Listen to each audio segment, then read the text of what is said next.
All right, let's try that again. Panther Nation, you are watching Liberty Panther football on the Liberty Panther Sports Network.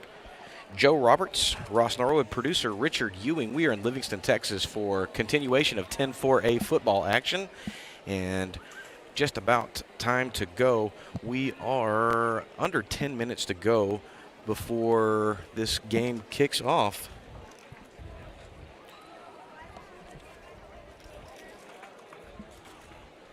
Pull up my notes. It's really dark here at Livingston Lion Field.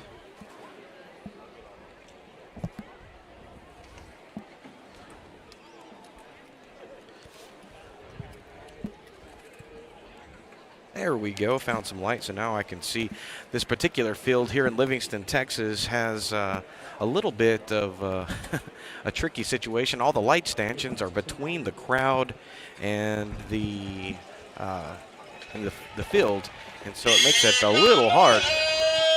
And now we've got the Livingston Lions taking their way onto the field through their tunnel, still waiting for the Liberty Panthers. And while we await for the Liberty Panthers, recap last week, homecoming week, Liberty falls to Huffman Hargrave 28-49. They were leading at the half 21-14 and looked awfully good before adversity set in, and now trying to get onto the right side of the win column. Both teams coming into tonight's action at 0-4 and 0-1 in district play. No matter what happens tonight, Ross, somebody is going home with a win. Well, not so fast. All right. Could be a tie. Could be a tie, I guess. I mean, theoretically. Well, I don't know if the rules of the district allow for ties, but maybe they do. That seems like something you should know, Joe. You know, if I were a better broadcaster, I would probably know that, but that's okay. We'll live with what we live with. Ray Harwell, Lennon Whitney, Seth Stewart, Jose Becerra on cameras, along with Alexis Churton, Chloe Sanders, and trailer with producer Richard Ewing.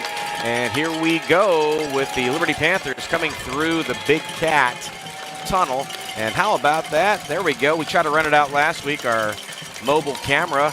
Some beautiful shots right there. Something we've been trying to do for a number of years, and producer Richard Ewing finally able to get that going for us, so love that.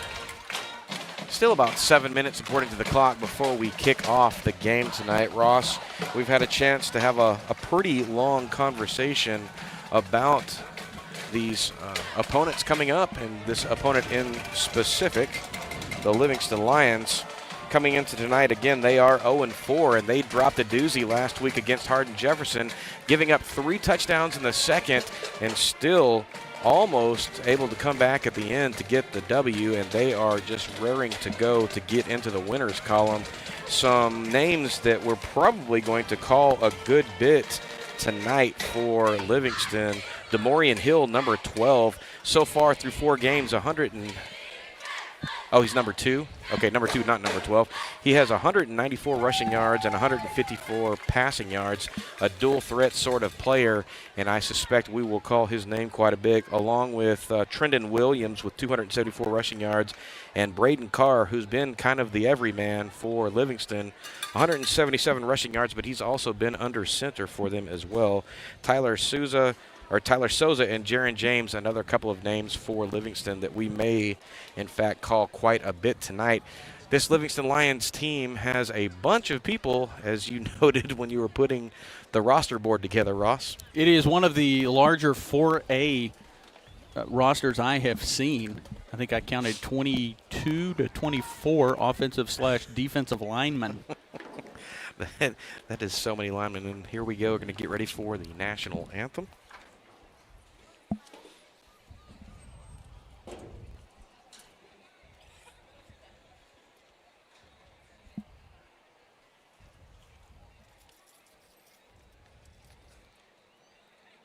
This looks like this is going to be a color guard of the Livingston ROTC.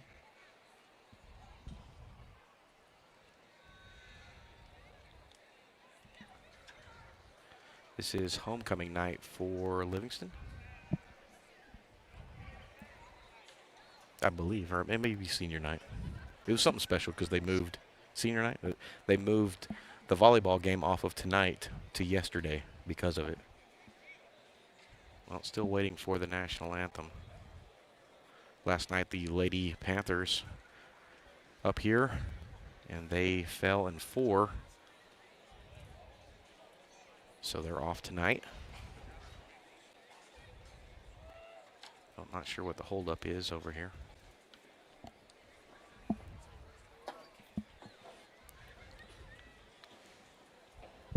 They could be looking for somebody to sing the national anthem, Joe. It could be. Although the Livingston Royal Brigade Band is pretty good. I don't see them getting ready to play the national anthem, though, so maybe you're right. Maybe they are trying to find the performer of the national anthem. Last time we were here, Ross, was in 2000 and was it 18? 19. We were doing video. All right, for 2019. KSHN. Seems like a decade ago. And it almost is a decade ago, I guess. Well, if you don't do math very well, half a decade ago. Well, I thought they were ready to do this national anthem, and maybe they just are not. So, well, they're all lined up. Well, they're definitely lined up, but I thought they were a little closer to being ready than not. Still about 3.5 minutes away. I guess while we're waiting for that, we can talk about the keys of the game tonight, Ross. I'll let you have that. Well, it's going to be for the defense to stop the big play. So far this year, that has been an Achilles heel for Liberty, whether it be down the field in the air or being able to bounce off of some Liberty tacklers and keep going. That is going to be something that is huge for the Panthers to be successful tonight. And I believe that one is number 2, make the tackle, and that has been the hardest part. And finally, Joe, finishing the game. 2 leads at halftime this year already. And then I think they were tied in another game. So really the only game where they were really not in it was the East Chambers game. Correct. Every other game they've either had the lead or were tied at halftime and just need to finish. And that third quarter has been a doozy for them. Yeah, it was set up very nicely for them last week against Huffman, coming out and having probably the best half of football I've seen a Liberty team play in quite some time. No mistakes. They were able to capitalize and score, and here comes the national anthem.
Well, that'll do it.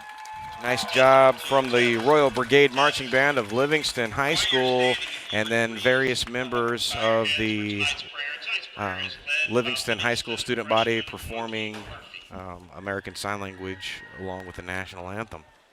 Dear God, we are so grateful for the opportunity to come together as a community to support our varsity football team. We ask for your blessings upon our players. Give them strength to play with courage and perseverance and be able to work together. I pray for the safety of all players and refs on the field tonight. Please guide our players to play with heart, spirit, and gratitude for the chance to compete. I pray for good sportsmanship on both sides of the field and for the parents to have patience with the coaches and officials. In Jesus' name I pray. Amen. Amen. How about that? Praying for some patience for the coaches and officials. Probably Do you believe some of the in miracles, Joe? some of the wisest words we've heard from our young people so far. How about that? All right, it's almost all over but the crying. Just about time to head to the middle of the park. Frankie Mares, Pepper Dubose, it's like Ryan Hessler and Jackson Harris all representing Liberty as captains tonight, and I suspect the rest of the team will step out to the numbers as they've been doing, Ross. I don't like to criticize you, Joe, when you make mistakes because you do make them very I make them infrequently. so frequently. We're in a stadium, not a park. Well, I've been here many times, and this is not a stadium. It's not a park either. Well, I parked on the track, so I'm calling it a park. Hey, if that's the only mistake I make tonight, I can go home and I can sleep well. Look, I just want to point out this is an educational broadcast, and you don't play right. football games in the park. Well, in a park. Okay. Well, you know, they play football in a park, but this isn't football. All right, I can't win with you. I'm done. Well, we're going to see what we see here momentarily. Finis Vanover coaching the Livingston Lions. Kedrick Harrison coaching your Liberty Panthers. You played against Well, Coach Vanover. Play is like I was there adjacent. I never got on the field. Just so, right, but so you we're were clear. suited up. To be honest with you, I don't even know if I was suited up. I may have been one of those, hey, if all the wheels fall off and everyone else gets hurt in an ambulance, that guy, we can put him in. Well, that's better than me. I was never that guy. They just told me to stay away. Well, we just didn't have many people. We didn't either. I was never in danger of getting on the field. I'll tell you that right now. Yeah, they would have called the game before I got on the field. Well, it does look like Diego Diaz is stepping on, so that does mean that the Liberty Panthers will be kicking off to the Livingston Lions. And this is one of those sort of, not a rare, but not too often do you get an east and west field. This is an east and west field, though. Don't have to worry about the sun, Joe. That is true. Well, I mean, it's gone now. Yeah. It was really nice. At this particular facility, the visitors actually have the advantageous position of being not directly in the sun when you're setting up. And a shade tree. Nice shade trees. Well, here we go. Diego Diaz again leading the special teams unit onto the field. He'll be setting up on the Liberty 40-yard line and getting set to kick off to turning for Livingston. Looks like it's going to be number 3 and number 8. And I'm going to be honest with you, it's really dark over here. I have no idea who that is. Ross, you're going to have to help me out there. Number 3, number 8.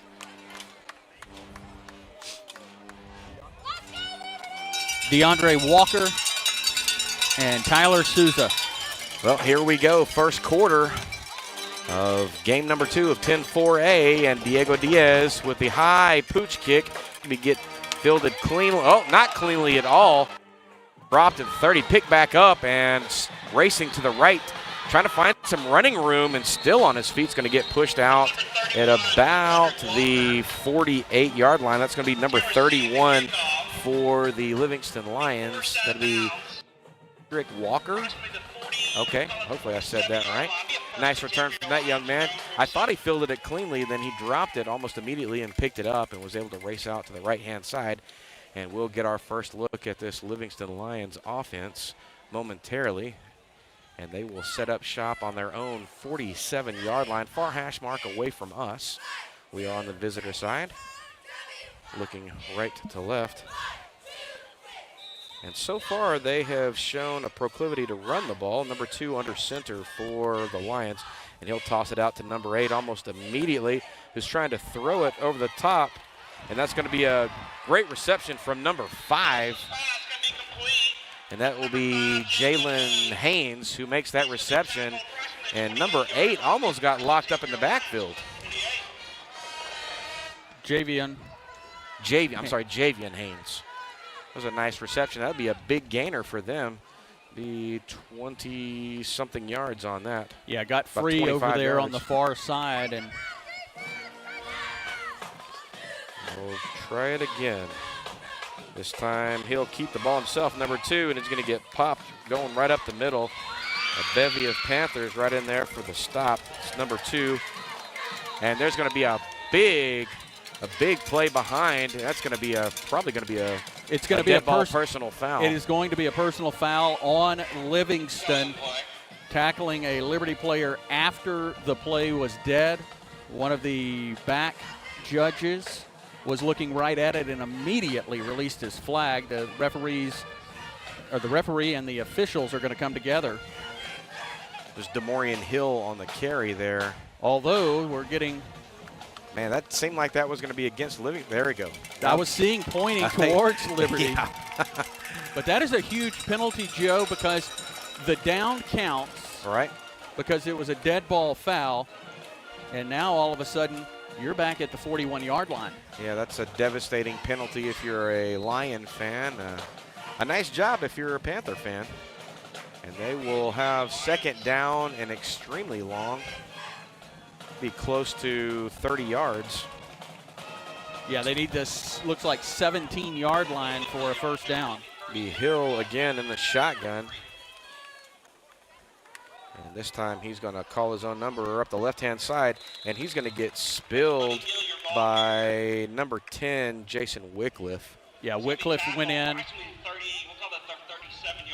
Going to pick up about 4 yards on the carry and bring up fourth down. And I'm looking at almost 20. Be very close to 20. 23. Oh, third down. Did I say second down? Third down. No. I think you said fourth. Did I? I don't know what I said at this point. You're just scaring the bejesus out of me, Ross. Lost a yard on that play, Joe. This time Hill's going to go under center, and he's going to hand the ball back underneath. And the big boy, number 24, tried to run over several Panthers, and he got a couple of them. He's going to pick up a big chunk of yards. That's going to be enough for a first down, about a yard. That's Randolph, Jatarius Randolph on the carry.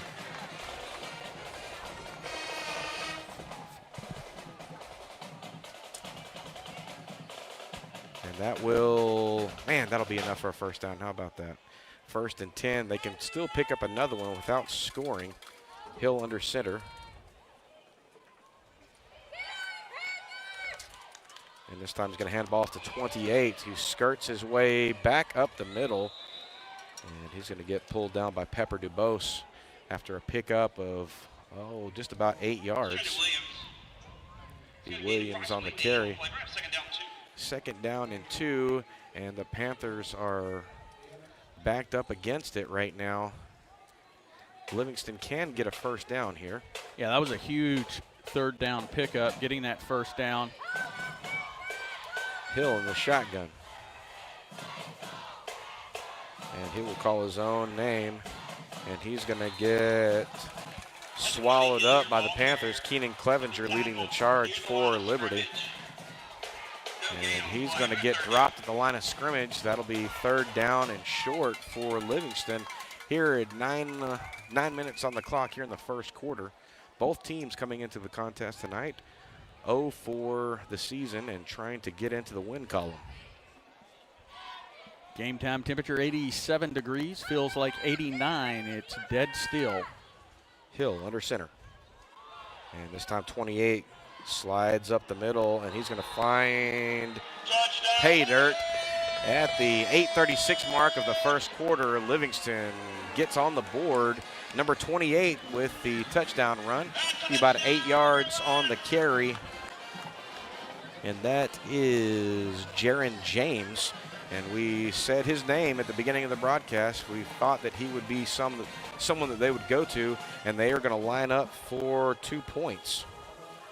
Hill this time going to call his own name, and Keenan Clevenger looks like he wrapped him up, but he may have got in. He did get in.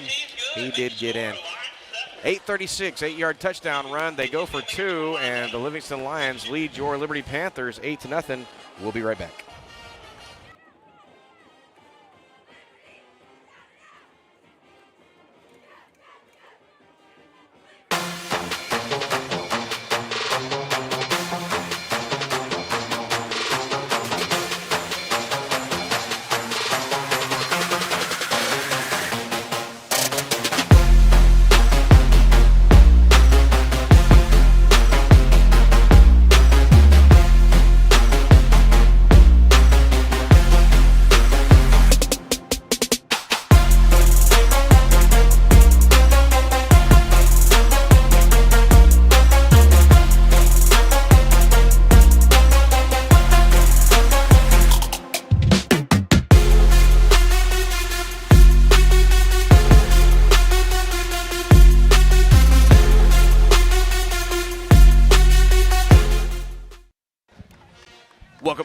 Welcome back, Panther Nation.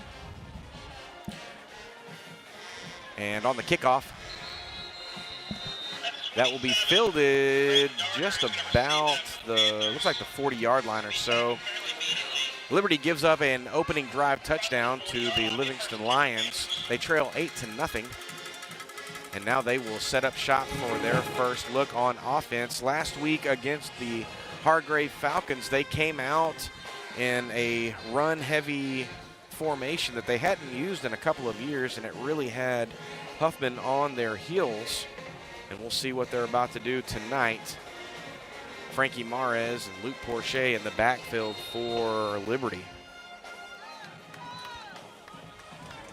And they are going to be back in that spread formation, trips to the right. Mares quickly throws it, and it's going to be caught. It's going to be Wycliffe with the reception, and he will get about 3 yards. Bring up 2nd down and 7 for Liberty.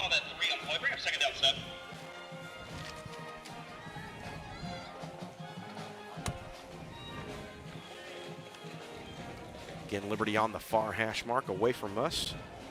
Mares now going back under center. And this time he'll pull the ball and he'll pitch it out to Porche. And Porche able to pick up and make something out of nothing. And we're going to see a late flag on the sideline. The defender for Livingston, he came in and just a little extracurricular right there at the end. Javian Haynes is going to get called for that personal foul. That's going to give Liberty a first down. Yeah, they were stopped, and then that foul's going to push him through.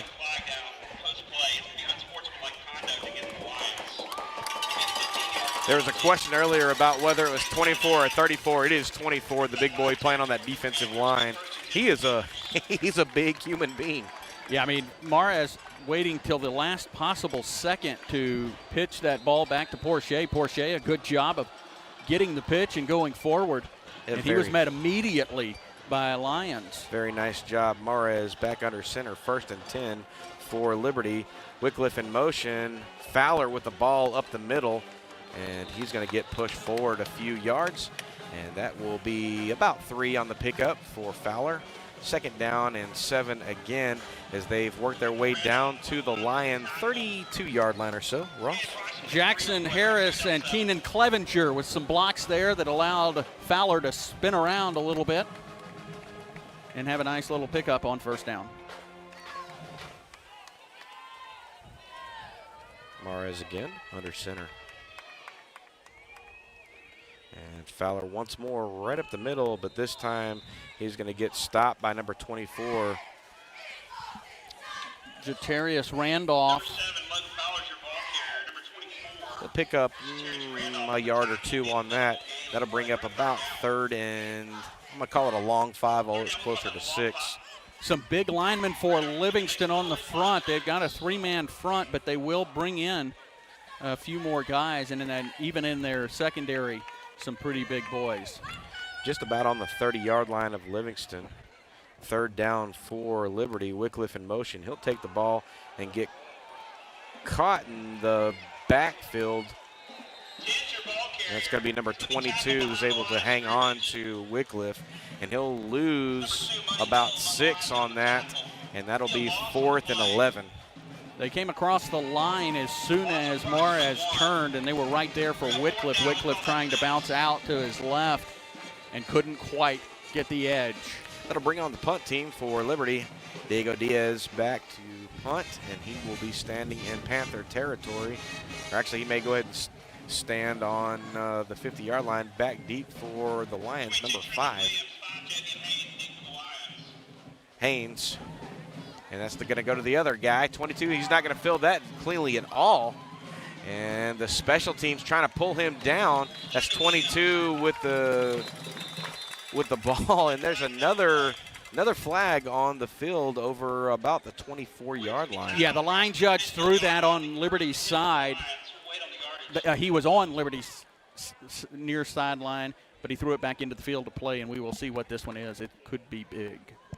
Well, it will be big, but it could be big for the Panthers. It could be big for the Panthers. Well, you know, now that I say that, Joe,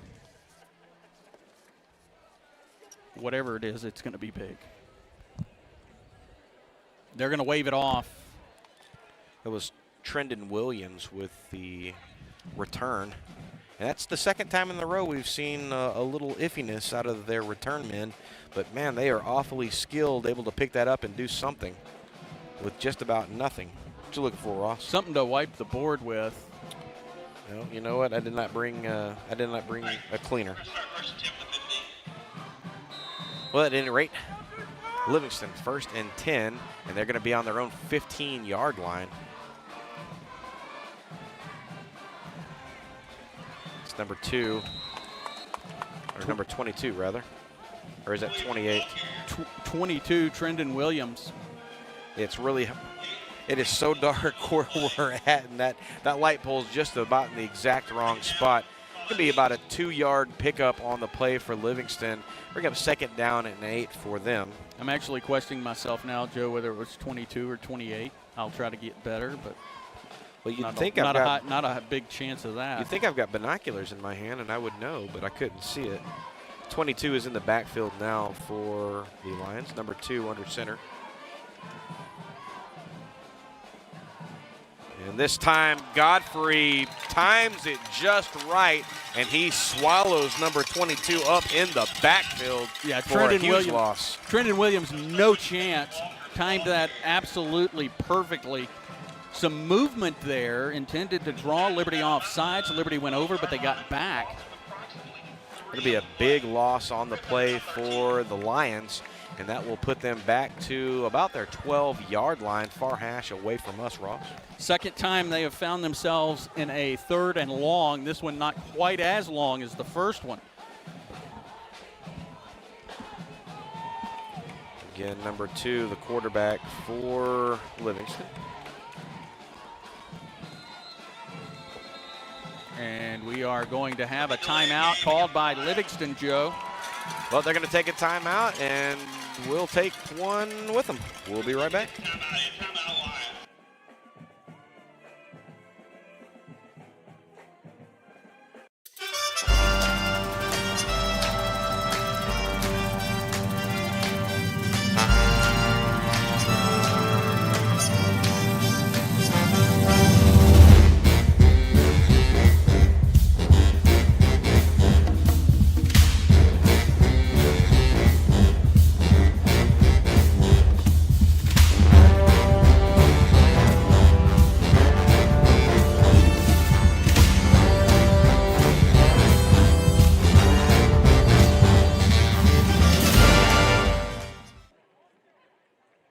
Welcome back, Panther Nation. You're watching Liberty Panther football on the Liberty Panther Sports Network. Joe Roberts, Ross Norwood, producer Richard Ewing.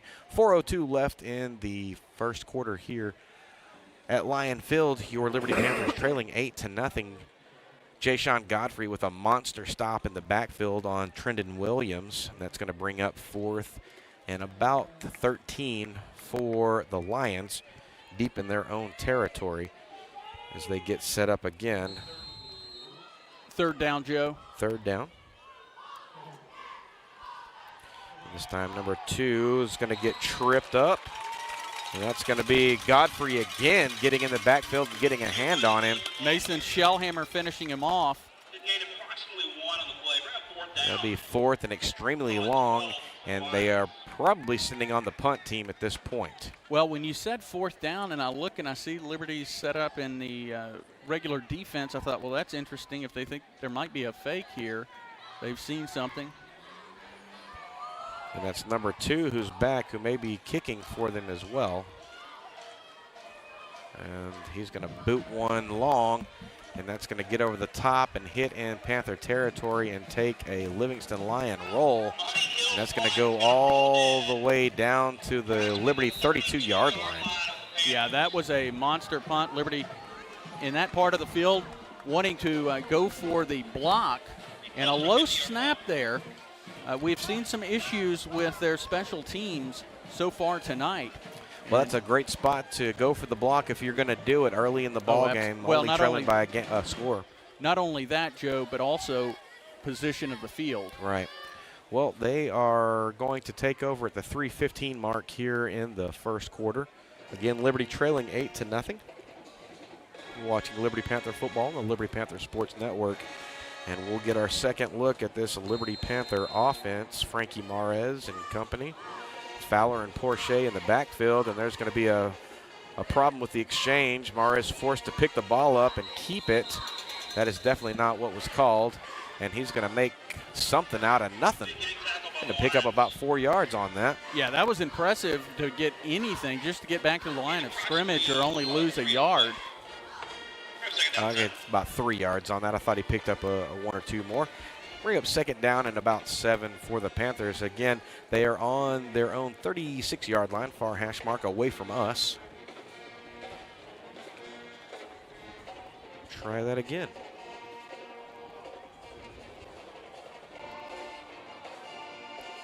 And this time underneath, and Fowler takes the ball, and he's going to rock a couple of Lion defenders before he gets pulled down.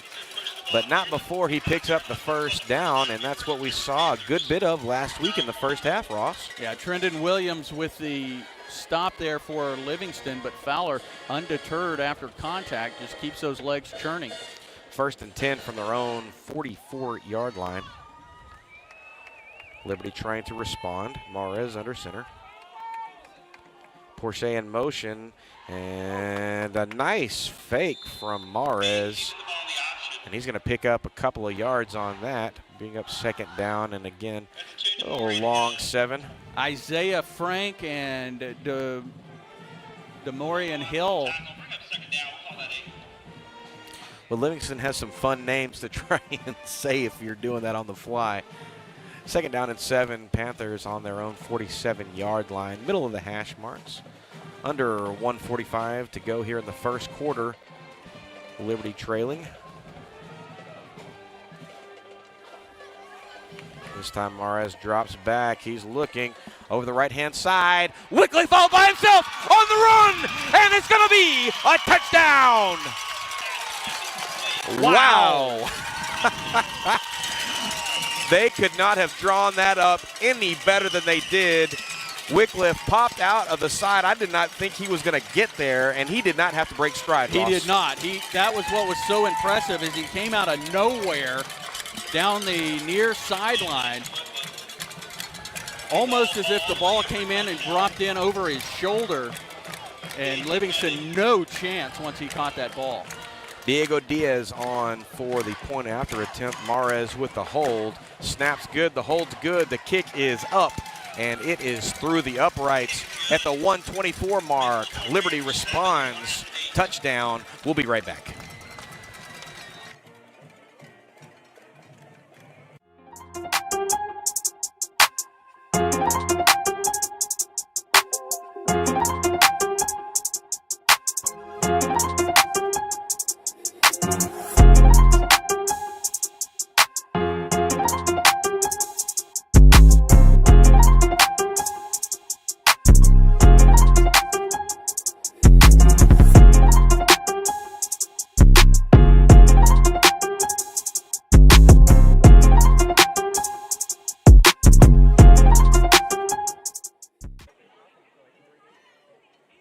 Welcome back, Panther Nation. You're watching Liberty Panther football on the Liberty Panther Sports Network.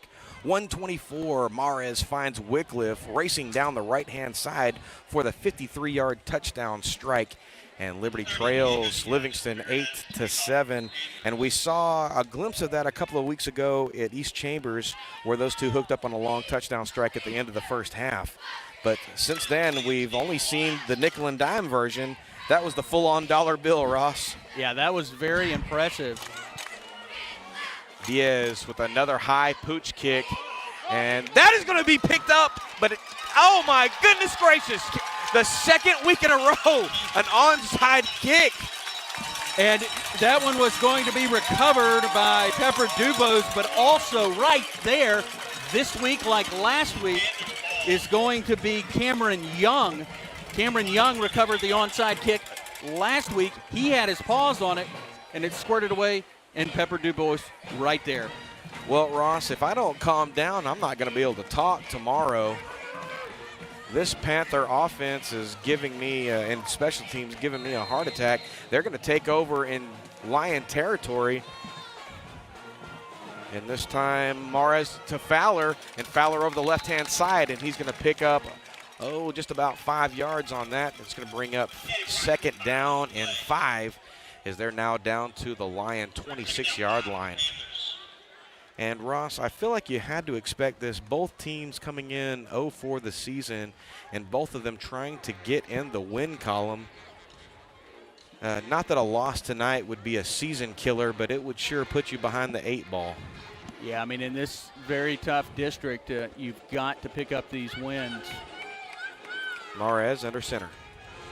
This time, Porche, he tries to come underneath, and he's going to get stopped by number 2. He'll pick up a couple on that. That'll bring up 3rd down, and we'll call that a long 3. Yeah, Hill reminds me of Cordell Stewart. He is everywhere. He's the quarterback. He plays on defense, and he punts the ball. Well, when I was here coaching, a decade and a half ago, this place always had those 4 or 5, I'm not calling them gadget players, but, 4 or 5 guys that could do everything. And that is going to that'll do it for the first quarter, Joe.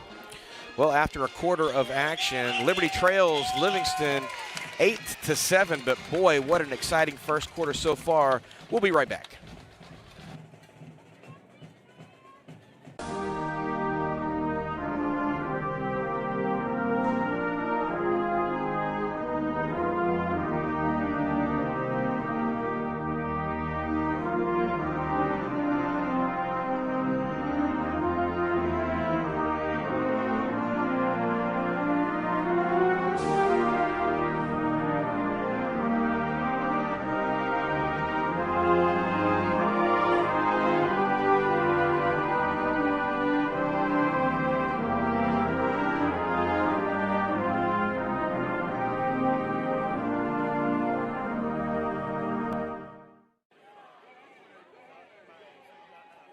Welcome back, Panther Nation. You are watching Liberty Panther football on the Liberty Panther Sports Network after a quarter of action. Liberty Panthers 7, Livingston 8, and man, it has been exciting. Liberty scored, and then an onside kick recovery, and they have the ball back again for their 3rd time. And whew, Ross, my heart's racing, man. It is. It's been a wild one. Porche in motion, Fowler underneath, and he'll get swallowed up by number 24. But I don't know if he picked up maybe a yard or 2. I don't know. Well, actually, they're saying he got enough for the first down. So that's going to be another nice little run from Fowler. They're going to be moved the sticks. As we switch the ends of the field, they will have a 1st and 10 from the 21-yard line of Livingston. At some point, I'll get it right, Ross. Well, it's very interesting, the lights playing tricks on our eyes. Mares, this time Wycliffe in motion, and they're going to go to the well again. Fowler on the right-hand side, and he will pick up about 3 yards. They call it 3 yards in a cloud of dust, and if he can do 3-ish every time, it's a first down pretty regularly. Right now, Fowler doing all the hard running. Bo Schimbeckler.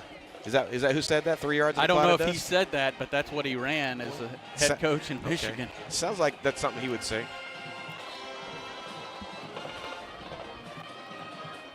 Second down and just about 7 for the Panthers. Deep in Livingston territory. Gonna be a toss to Wycliffe trying to catch the corner, and he's going to get pushed out of bounds by number 5. Pick up a few yards on that. That is going to be Javian Haynes. Bring up 3rd down, and we're going to call that a long 4, maybe 5. I can't really tell where we're at. Yeah, he wanted to make sure he drove Wycliffe out of bounds before making the tackle. Ball on the Livingston, just about 16-yard line. Got him about 4 yards past the boundary marker. Mares going to send Porche in motion, and we're going to get a whistle. That's probably going to be a false start against the Panther offense. Move them backwards. They've been relatively clean so far. That was a hallmark of last week in that the magical second quarter they had. They stayed very clean the entire quarter. And when you get down into this area, and you have to go back 5 yards on those empty calorie penalties, it really puts you in a hole, and now you go from about 3rd and 5 to a 3rd and 10. Be pushed back to the 21-yard line, near hash mark, close to us. Panthers working from right to left. And it's going to put Mares back in the shotgun. And he'll roll to his right. And he will look for the sideline, and he'll find no one. And that will stop the clock at 10:36 in the second quarter. And that'll bring up 4th down and 10. And they will send on the field goal team. This is well within the range of Diego Diaz. 3, DeAndre Walker defending for the Lions. We're at 4th down. Panthers He going to take a is field goal. going to get himself set up. It'll be a 38-yard attempt, Joe. Snaps good, holds good, and that is going to be up, and it looks like it's going to be a little, oh, it's going to go off of the crossbar. Yeah, off the crossbar. It's going to be no good, and kind of a rare miscue from him. I think there may have been a lot of pressure on that outside. Well, I think he got under that ball, and he got a little too much height on it. He definitely had the distance, or he would have had the distance. But just got under it a tad bit. Well, Livingston will take over after the missed field goal attempt. They'll have a 1st and 10 from their own 21-yard line.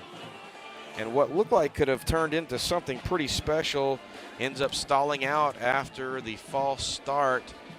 But the most important thing that it did is it kept that Lion offense off the field for another couple of minutes. Yeah, force their defense on this very humid night. It is so humid tonight. Hill under center. And this time he's going to race to his left. And Panther's going to play him out there. We've got a flag that's going to come in at about the 35-yard line.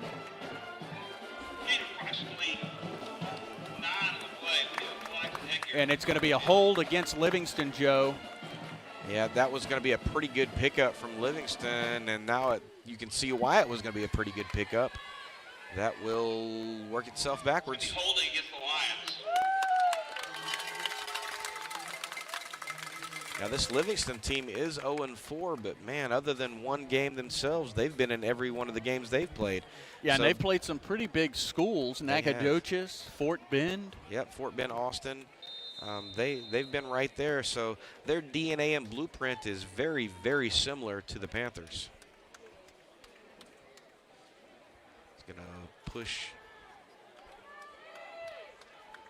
Oh, I don't see the down box changing, but I didn't see him move backwards. They may have waved it off. Well, this time they're going to catch him on the right-hand side, but maybe I don't know what's going on there because it stayed 1st down on the down box, but it shouldn't have been. Yes, because they did assess the penalty, I assume. Oh, at the end? Okay, I got you. Okay. Well, we're good then. All is well in the world. 2nd down and 5 or 6. I'm going to go with that. That doesn't make any sense either. Well, a lot of stuff. It wasn't a dead ball penalty. It wasn't a dead ball. You're right. Well, I'm going to have to look into that, get some clarification. I'm sure some of the people that are watching are probably in the chat feature, and they've probably corrected us already. 2nd down and about 6 for the Lions. Hill in the shotgun. Nope, that's not Hill. That's number 8 this time. And he's going to fire to his left, and that is going to be caught. Caught by number 16. Tyler Souza, the number quarterback. 15, yep. And Carson Pipes. See where they spot that. They're going to give him a nice spot there. It's going to be close to the 1st down yardage. We're going to have a penalty against Livingston. There's a flag at the 25-yard line. So they will walk this one back. Well, I tell you what, it is nice to be on the other side of this scenario, Ross. Yeah, that pushes it all the way back on the hold to the 15-yard line. Under 9 minutes to go here in the second quarter. Livingston leads Liberty 8-7. And they're going to spread the field out this time. This time, number 8 again, the quarterback. And he'll roll to his right, looking for some action. And that's going to be a pretty easy call right there. I don't know what you saw.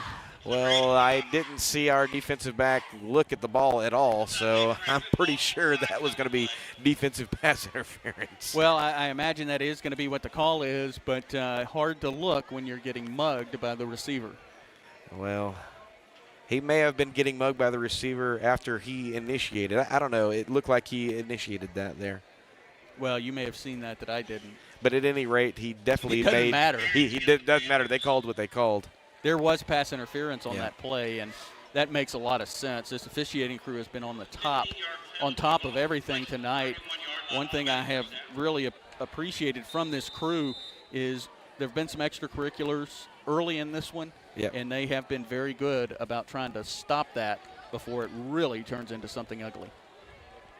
8:33 here in the second quarter, 1st and 10 after the pass interference call. Going to be a little reverse action there. And number 15 is going to work his way all the way up to about the 50, maybe just shy. That was a well-designed play from the Livingston Lions. Devorian Bradford got over there and made the initial hit, and then Jason Whitcliffe came across the field and finished him off. Be 1st and 10 for Livingston, and they're just on their side of the 50. So 2 plays or 3 plays in a row now that Souza has. Well, we saw that beforehand. They have several people that they trot back out there at the quarterback spot, and all of them give sort of a different flavor. And this time we hand it off to number 22, who goes right up the gut. And he's going to get pulled down by, looks like number 23, Pepper DeBose. And of course, it could have been Sandifer over there, 81. Trendon Williams was the ball carrier for Livingston. Souza again out for that one. Be about 9 yards on the pickup into Liberty territory now on the Liberty 41-yard line, middle of the hash mark for them. Souza going to stay out for Livingston.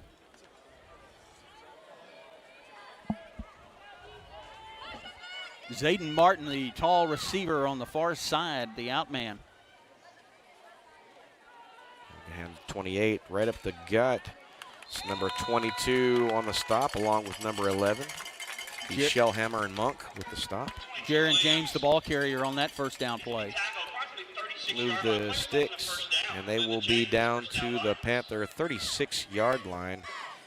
And a rocky start to this drive for the Lions, and it seems like they've figured out in the last several plays. They are sort of moving the ball at will right now. Yeah, they have had a couple of plays where they picked up yardage in big chunks.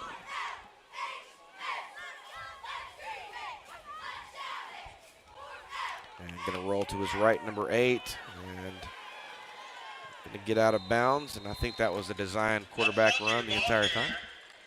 A really good block there for Livingston by Jaron James.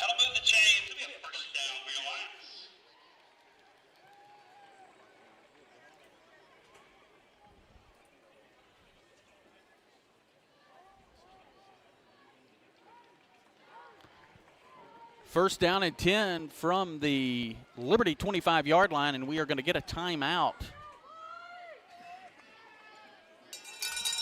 Well, it looked like we were going to get a timeout. They made the indication. Souza hands this ball off, going to his left, and he will hurdle a Panther inside the 20, and he'll get all the way down to the Liberty 15-yard line. With 6:20 left, Jarrett James, the ball carrier. It is a very humid night. It was really nice early on, and then the wind just totally stopped blowing, and it's very still. My glasses are fogging up. It's kind of hard to see. There is no wind. It's almost as if wind never existed. That's what it feels like. All right, Souza going to hand the ball off. and he's going to get immediately destroyed by number 63. That's 31 on the carry. Jay Sean Godfrey with the stop. Walker was the ball carrier. Yeah, good luck. I would say that last name too. These Livingston folk, they have really cool, interesting names, and I'm probably just going to say their last names. That'll push the ball back. Be a loss on the play there. Ball gets pushed back to the Panther 20 or 19-yard line. There was a faint breeze I detected a second ago.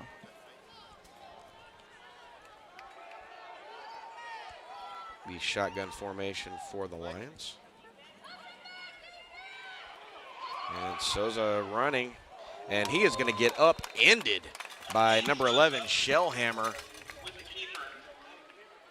And that was a good job by Shellhammer. That play was setting up for a big, big gain. And it looks like they may have lost a yard on that.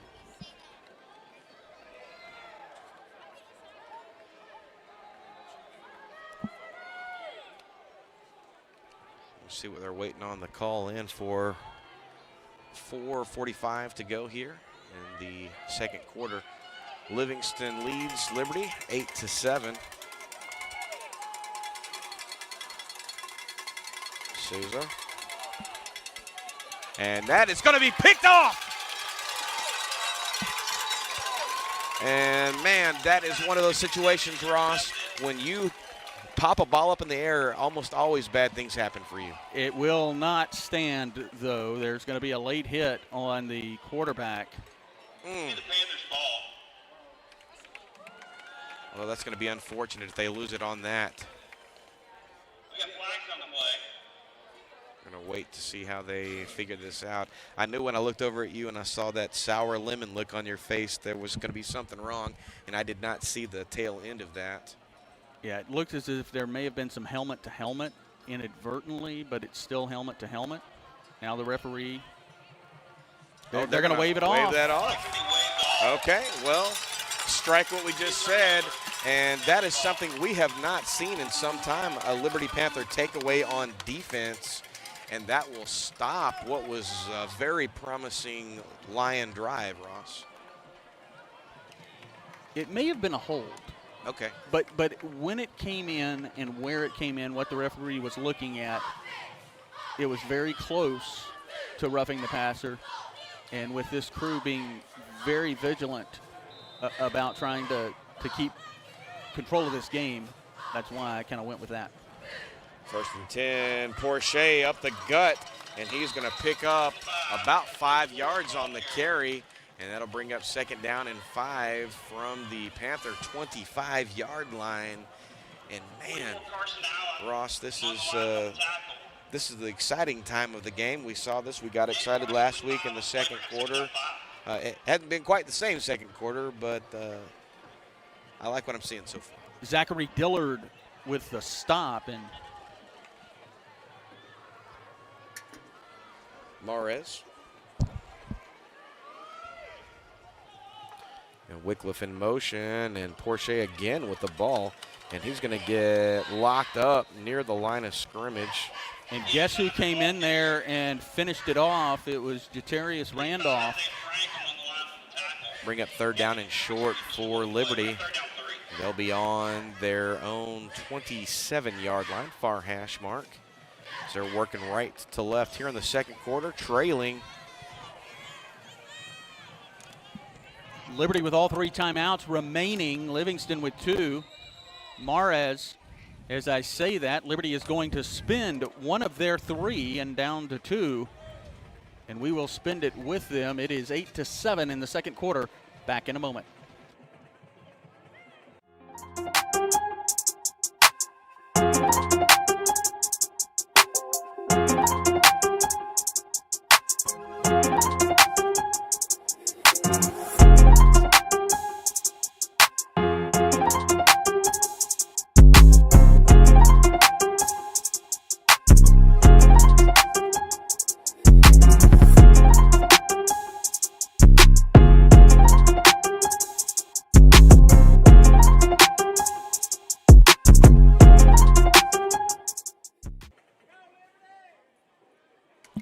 Welcome back, Panther Nation. You are watching Liberty Panther football on the Liberty Panther Sports Network. 3:14 to go here in the second quarter.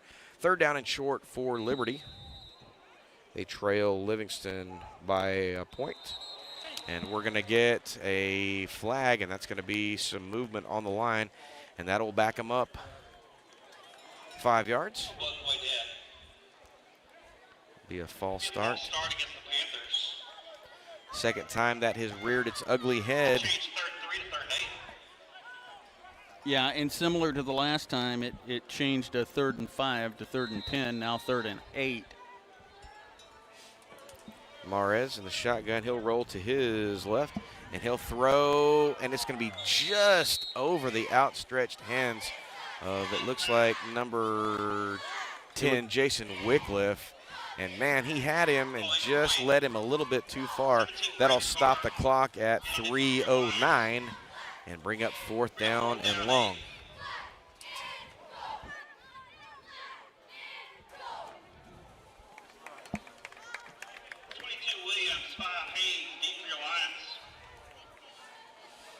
We'll send Diego Diaz back to kick for the Panthers. Javian Haynes is the near side return man, and Trendon Williams the far side. And that took a little bit longer than they wanted to, and that's going to take a Livingston bounce. That does not get across the timeline, and they will have very optimal field position here with 3 minutes to go in the second quarter. That's not what they were looking for. Well, and we have the table collapsing on us. Pregame 7, Roberts and 0. LCM 13, Hart Jefferson 7. Yeah, we've got to be careful on this table, Ross. This is the one that likes to collapse in on itself, especially when you talk bad about it. I didn't talk bad about it. I may have put all my weight on it, but I'll try not to do that. Yeah, don't do that. Don't put your weight on it. Well, that'll be 1st and 10 for Livingston in Panther territory. They'll be on the Panther 39-yard line. Number 2, the quarterback, and he's still on his feet. And that'll be a big pickup on that, and then we're going to get some late flags. Yes, and this one is going to be on Livingston. It's going to be Alex Perez who tackled Jason Wycliffe after the play on the far side of the field, about the 24-yard line.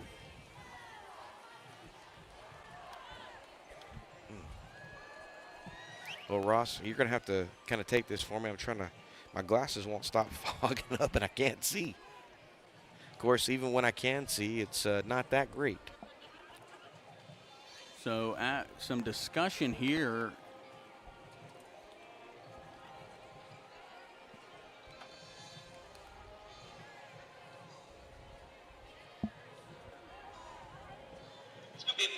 And it is a personal foul. That's going to be on Alex Perez.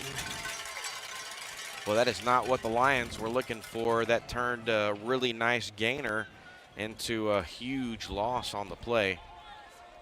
Yeah, that 15 yards assessed at the end of the play because it was a dead ball foul, but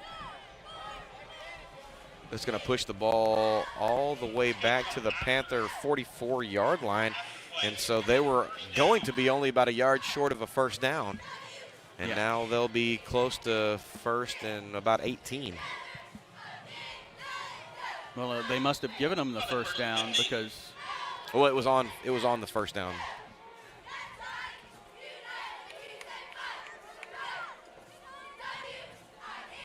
And he's going to keep the ball and try to go right up the gut. He'll pick up a couple of yards on that. Bring up 2nd down and extremely long. That's Money Hill with the keeper. Far hash mark for Livingston, under 2.5 to go here in the second quarter. Approximately 1 on the play. We're at 2nd down 14.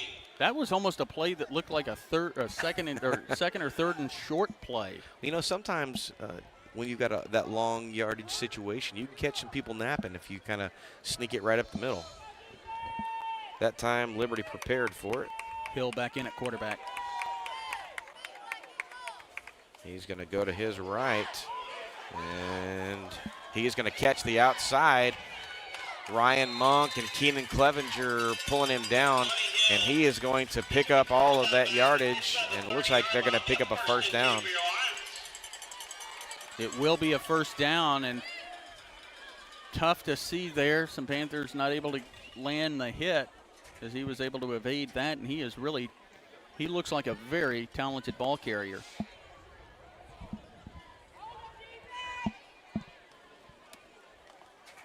Be first down and 10 for Livingston from the Panther 27-yard line, near hash mark. Clock under 1:30.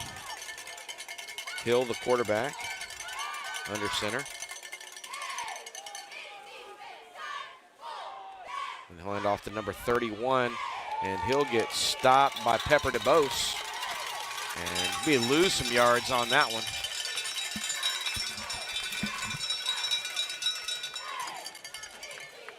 This clock about to tick under 1 minute. Livingston with 2 timeouts. Second down and 10, and they will use one of their 2. 8-7 Livingston, 58 seconds left to play in the half. I will go ahead and stay here, Yeah, I kind Ross. of botched that. Yeah, you chewed all over that one. That's fine. I wasn't any more of a help, although I have finally cleared up my glasses, thankfully. Well, so far, what have you seen out of this Panther offense that you weren't expecting to see? Offense or defense? No, offense. We'll come to defense in just a second.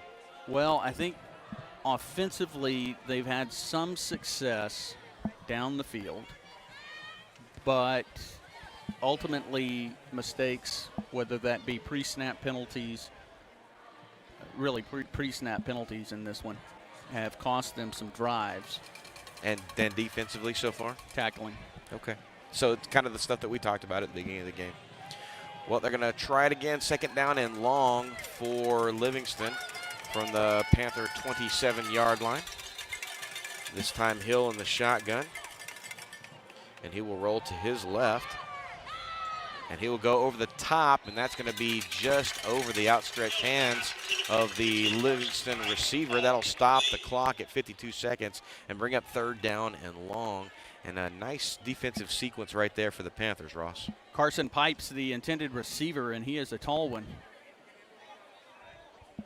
But no chance is still clear of him as he jumped off his feet. Livingston trying to get on the board here. They will have to kick the ball off in the second half. Got 52 seconds, 1 timeout remaining for the Lions, but the pressing business here is to pick up some yardage on third down. 24-28 in the backfield. And this time rolling to his right. Gonna fire nowhere, out of bounds. And Frankie Mara's over there in the area. That'll stop the clock at 50 and bring up fourth down. And I am not sure they have a kicker on board that can hit this. And now I'm seeing some flags. A flag, and I believe this one is going to go against Liberty. Liberty upset the players because Cody Sandifer was absolutely rocked after the play, and there was not anything called. And it's going to be unsportsmanlike on Liberty.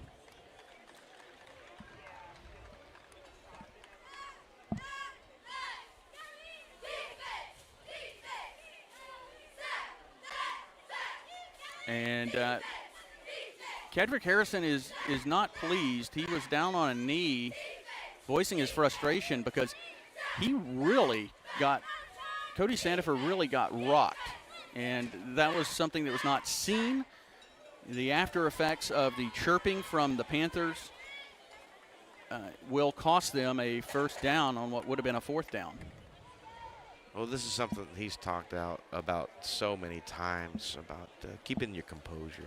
Well, and initially Liberty did keep their composure because a couple of Panthers came over to try to aid in Cody Sandifer's defense. And, of course, Cody bouncing right up. But they were able to separate them, and the official heard something he didn't like coming from the Liberty side of the ball, and it cost him a first down and 15 yards. Well, that's the point of keeping your composure. bad things always happen when you're the second guy. 1st and 10. And this time, number 2 rolls to his left, and he's going to fire into the end zone. And luckily, that's going to be in and out of the hands of number 15. Have a penalty flag in the backfield, and that is going to be against Livingston.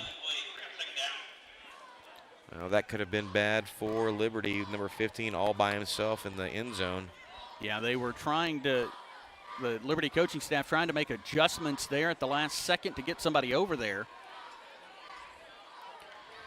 You know, I was looking at the stats. Livingston looked like they were averaging about 10 penalties per game, which is never a recipe for success. And thankfully, that one coming back to get them at the 45-second mark. Here in the second quarter, Livingston leads Liberty 8-7. Go ahead, Ross. 45 seconds left. They'll be on the Liberty 23-yard line now. Be first down and about 20. And this time, number 2 holds the ball. He'll roll to his left, and he will get tripped up. And it looks like number 10, Wycliffe, is going to be able to come downhill and trip him up.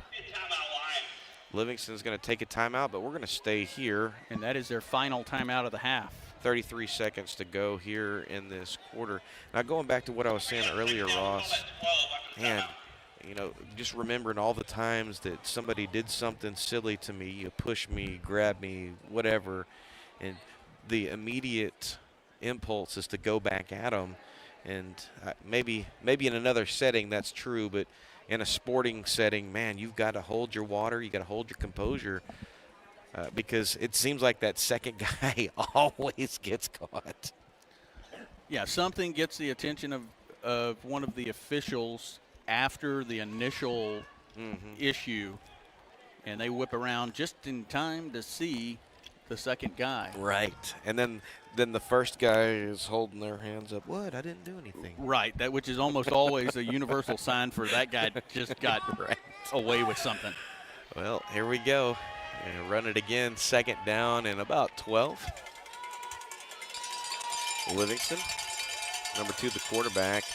Again, another keeper, and he's going to get up the middle. A whole host of Panthers stopping him, and they'll get to about the 9-yard line. Again, no timeouts for Livingston. They're going to have to work fast, 20 seconds, and that's exactly what they're going to do, quickly up to the line. Yeah, and for a team that's penalized a lot, this is a dangerous lot of situation. Moving parts here. They're going to have to get set, and they're going to spike the ball, and that's going to bring up 4th down. Yeah, with 8 seconds, they would not have been able to get another play off. No, and you know, credit to them, they were able to get that ball spiked. They had a lot of people moving.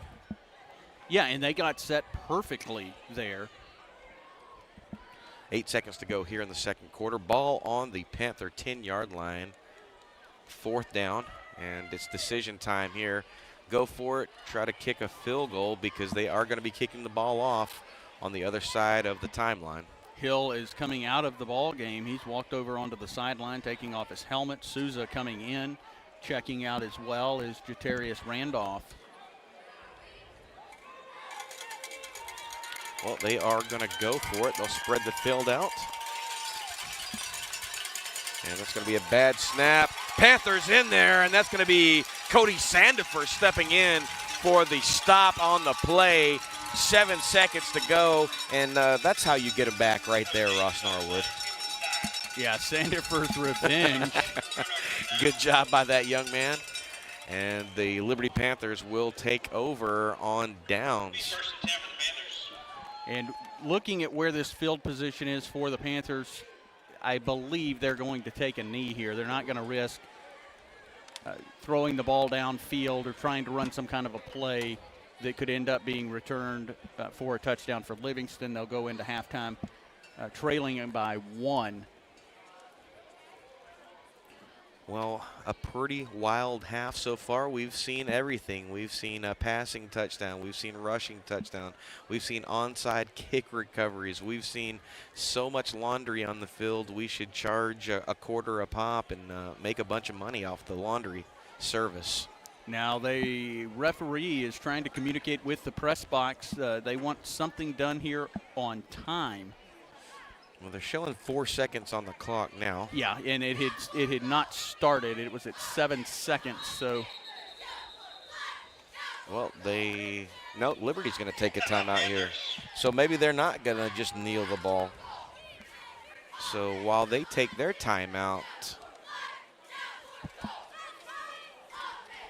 Jason Whitcliffe has a yellow towel. I thought he had reached down and picked up one of the officials' flags. He's going to just start throwing keep away flags.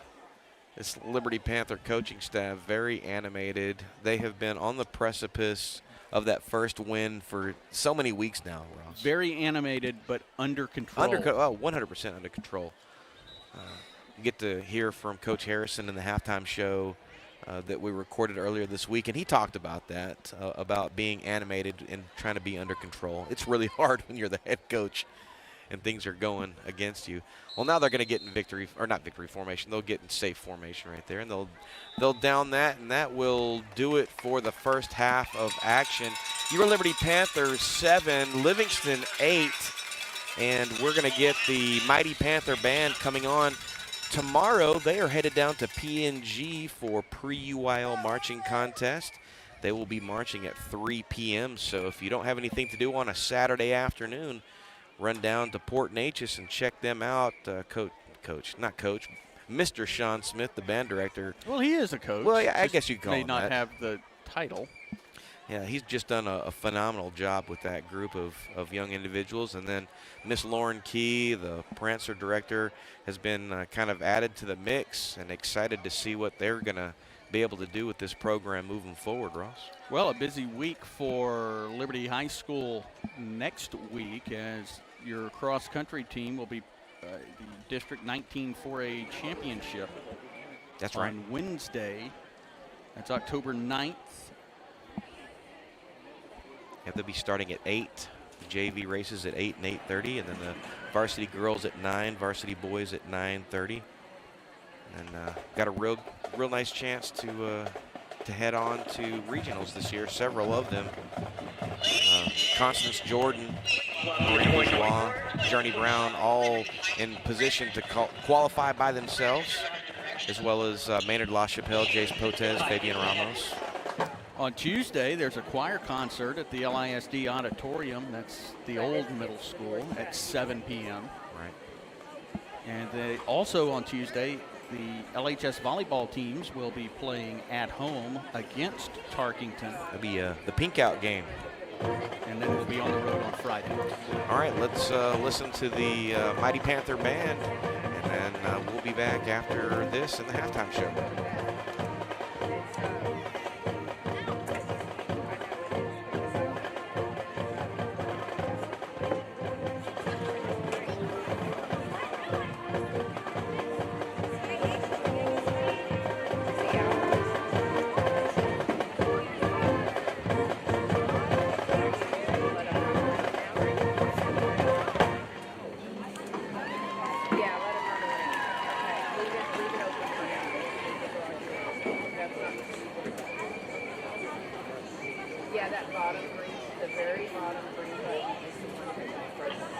Social officers are Lily Ladman, Paisley Williams, and President Addison Vickers. Military officers are Second Lieutenant Emma Zuka, First Lieutenant Abby McMillan, Co-Captain Samantha Molina, and Captain Reese Gray. The Prancer of the Week is Abigail Wiley. The Prancers have chosen Miss Sarah Hessler as your Teacher of the Week. Thank you for all that you do for your students. The Prancers perform a kick routine to Fireball by the Mighty Panther Marching Band.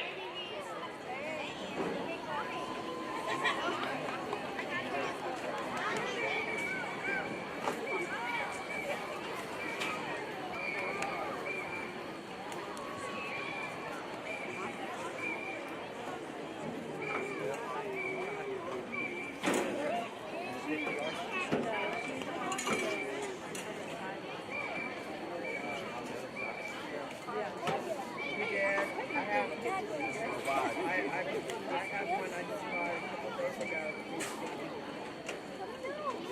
So maybe you don't remember.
Victoria. Huh?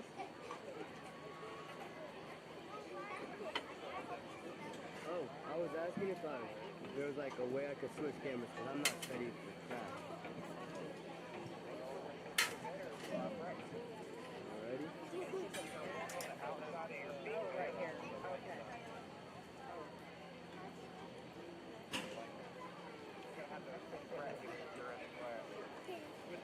He's right in front of me.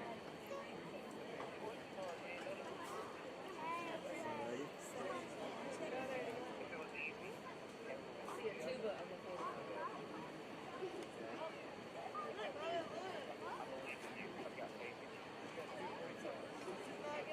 Alrighty, cool beans. Bye-bye. Oh, this 45. I was looking at this. Oh, the big one.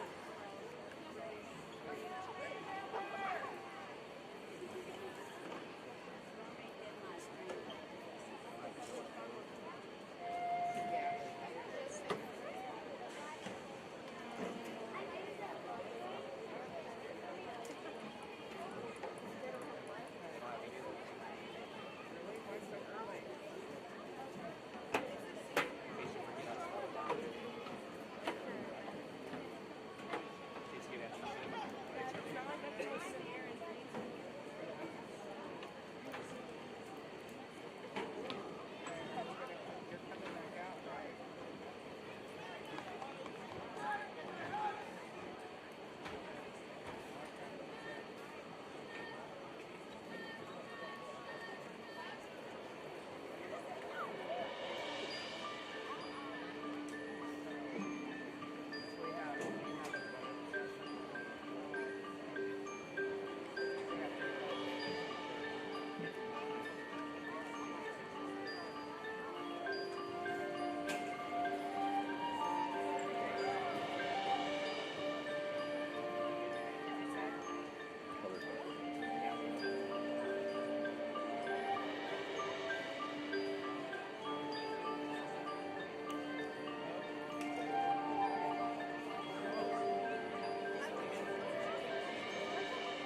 direction of Sean Smith and Jackson Clark.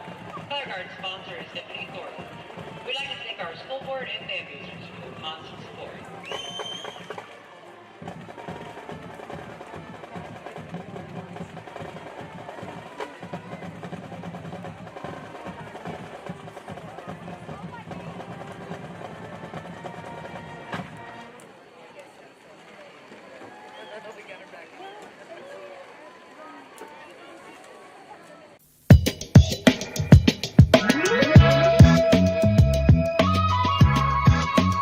Hey, you're watching the Coaches Show with Kedrick Harrison, Joe Roberts.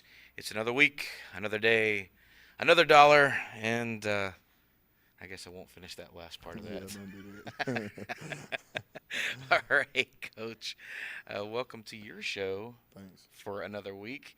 We started 10-4A last week against those old Huffman Falcons, and man, for one half of a game, you guys looked like world beaters. That was pretty exciting to watch. Yeah. Don't go there. I see where your mind's going. Don't do that. Don't no, do it that. was. Played a good half of football, first half. Did some things differently offensively. Controlled the ball. Was able to run the ball down on them pretty good. Controlled the clock. And, got a few stops defensively, which in turn, gave us a chance. On the first half for sure. Well, Coach, prior to the game, I feel like, and I never understood this until I started doing this sort of commentating and whatnot. That, Yes, sir. People bet on high school games. I don't know why they do that, but they do. And so there's a betting line on this, and I think the betting line was something like we were picked to get beat by, I don't know, 3 or 4, maybe 5 touchdowns, something wild. Right. You came out and you totally changed up what you had been doing. Yes, sir. And they were not prepared for that at all. Right. Well, you always try to save it for district, right? Preseason doesn't necessarily matters. I mean, obviously you want to win all of them. But, district plays what really counts. And so, we thought perfect. No other time than now, right? So came out, gave them something different offensively, and like I said, it gives us a chance, and that's all we want at the end of the day. So they open up the game, they score pretty quickly, and then all you do is march all the way down the field, and I think you ate up about 5 or 6 minutes on that first offensive series, capped off with a touchdown. Yeah, absolutely. And then, we can take that time off the clock and then be able to actually, punch it in and get points out of the drive, which is, it's pretty exciting. Oh, yeah. They came back, they scored, and then you did another sort of long drive. And the most exciting thing to me was that special team. I don't know if you called it, but you had to have called it because Diego, the onside kick, that was as good of an onside kick as I've seen a high school kid do in a number of years. Yeah, so, I mean,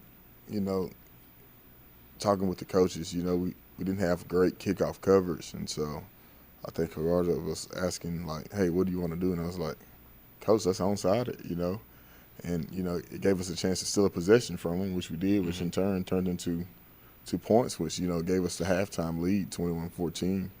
And, going into that game, I think I said it on this show. I think I was on the Vindicator pregame and said the same thing.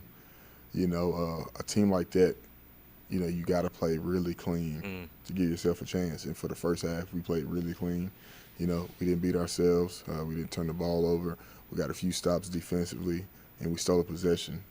And now we got to. Well, you did more than steal a possession there. Ross and I calling the game, and I think Huffman only touched the ball offensively in the second quarter for maybe 1 minute. And that was towards the end of the and half. That was, and then you got a big defensive stop to prevent them from putting points on the board. Yes, sir. And I know we don't like to throw around the word perfect, but that second quarter for you guys was as close to perfect as you could probably draw it up. Yes, sir, absolutely. And, I was telling the kids this, you look back at all 4 games, and, outside of the East Chambers game, which was down at the half 14 points. But every other game, halftime we had to leave versus Cold Spring, we had to leave versus Huffman, and we was tied going in with Splendora. And so, I think the word last week was discipline.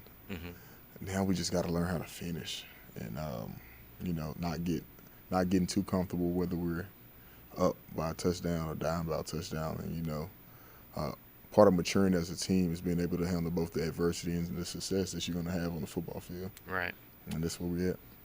Well, it's always a tale of two halves. Mm-hmm. You guys went into the locker room. Huffman made some adjustments, and then you did whatever it is that you needed to do. The wheels, I wouldn't say they came off, but there was some adversity in the third quarter. Oh, yeah. That's part of football, right? Things not going to go our way. And, part of that maturing process is understanding, hey, when something bad happened, let's fix what we were doing so bad things don't keep happening, right. And that's what we got to get. That's what we got to get better at. Well, Coach, one of the things that was really nice to see was when those bad things happened, it felt like your boys never lost confidence in the game. No. And they kept on battling. You were able to come back, put another score on the board. And then when you look at the score line, it was a 19-point loss. You look at that and you think, oh, man, no, that wasn't the real true tale of the game. The game was a lot closer than the score indicated. But, we got to find a ways to score points and to get stops on defense. Well, I will say that, Ross and I were up there commenting about how exciting this game was for the entire time. I mean, you had my heart up, down, left, right. Well, you should have felt my heart. well, speaking of that, Coach, you had some friendly conversations with some of the officials during the course of the game. Yeah, man. For one, I got to be better. I have to be better. I actually told our kids that during the game. I said, hey, forget about what happened. Forget about the calls. Just go out here and play ball, And no matter how much you argue with the officials, they're not going to ever change the call. Right. So I look like the fool arguing with the official about missed calls. Well, you know what? Sometimes that's good. And I saw it in a movie one time, and when I was coaching soccer, I was out there. You tried it out. Well, one of the officials we were pretty friendly with each other. We had a relationship outside of the game, and so I knew this guy, and I said, hey, man, my boys are playing kind of rough. I need you to throw me out. So I'm going to yell at you, but it's nothing personal to you, but I need you to throw me out. Right. And so he and I had worked it all out beforehand, and I said something, I don't even remember what crazy thing I said, and he's like, all right, Coach, go sit in your car or go get out of here. And it fired up my team, and we ended up winning the game. And I know that's not what you were doing, but, sometimes it's good for them to see you get fired up. Absolutely. Well, I don't need help getting fired up. Oh, right. I don't know if you've ever been to a practice or not. But I've heard you out there. Yeah. But still, they're not going to change the call. It has to be a next play mentality. So, Well, there seemed to be a bunch of flags that got thrown in the second half in particular. And Ross and I have talked about this beforehand. We really wish that we could figure out a way to get those referees mic'd up. So when they're making their calls, you probably don't want to hear what they're saying. Well, maybe not, but sometimes it feels like some of the flags that get thrown are because you and the opposing coach aren't understanding whatever it is that they're calling and right or wrong, and maybe there's some miscommunication along the way. And I'm just talking crazy right now. That could be it, may not. But how do you, especially when you're getting that sort of adversity, and I think back to the kickoff return, Aiden Reed had a firecracker of a return. Oh, yeah. And way behind the play that had nothing to do with it, there was a flag thrown, holding, and, man, that's got to be a deflator right there. Oh, yeah, it is. How do you combat that? So, once again, we stress to the kids all the time, bad things are going to happen. It has to be a next play mentality, make my next play my best play. And that's kind of what we got to do, just to forget about it. It's over with. They called it. Now, let's be better. All right, Coach. Last week, Livingston dropped a close one to Hardin Jefferson. They are now 0-4. That's the opponent this week. Yes, sir. What are we going to see out of Livingston? Well, a very physical team. They have pretty good size, but they're physical up front on both sides of the ball, offensively and defensively. And so, we have to match that physicality. And if we do that, we give I'm going to say it every week, we give ourselves a chance to win the game, that they don't want to be sitting at 0-4 or 0-5 right now. Neither do we. And so, like I told the kids, our sense of urgency has to be high, and, we're going to go into a hostile environment. And, I don't know if it's a real rivalry or not, but, the kid seems to think that it's a rivalry. I don't know. It's the battle. We've played them in so many other sports, not necessarily football, but a lot of other sports they've played in district. Yeah, because you know how crazy you're in football in one district and then you're in basketball and whatever else in another battle of the district. Trinity River or something? Yeah, something like that, I would think. I think we just made that up. But, we might have. We might have just coined that phrase. Right. But, so we just got to not make it about Livingston. Everything has to be about us and how we execute and how we play and, how we keep our composure and how disciplined we are, and if we can do those things. So Coach Vanover is still in Livingston? Absolutely. Okay, it seems like he's been coaching for decades now. Yes, sir. He was a long-time die-ball lumberjack coach, and that's where I remember him yes, from. Sir. When you're getting ready for a game, and I always forget to ask you this, do you ever call up the other coach, and I don't know if you have any kind of relationship with them, and y'all are just chewing the cud back and forth? I mean, we talk during the week. Usually we communicate, but, so for instance, like Thursday during the sub-varsity games, some of those coaches on the Huffman staff, like I know personally. And so, we talk before the game and after the game. And but like on Friday, I really don't say much. After the game, I tell them, hey, obviously good luck. But, I think I told those coaches from Huffman, I'm like, hey, give us a year. Okay. And we'll see. You heard it here first, folks. Give us a year. All right, Coach, your standouts this last week, offense, defense, special teams? Man, so offensively, it was our offensive line who just paved the way for all of our running backs. Chewed up clock, gave us a chance to win. So they did a really good job. Defensively, it was Wycliffe, who, I think was our leading tackler. He loves coming downhill, making contact, Special teams-wise, Aiden Reed, 3 huge returns, I think. Big returns. That was the thing I was most excited about, watching our special teams kickoff return unit improve from what it had been to last week, with the bye. And so, we really challenged those guys to give better effort and to stay on their blocks a little longer.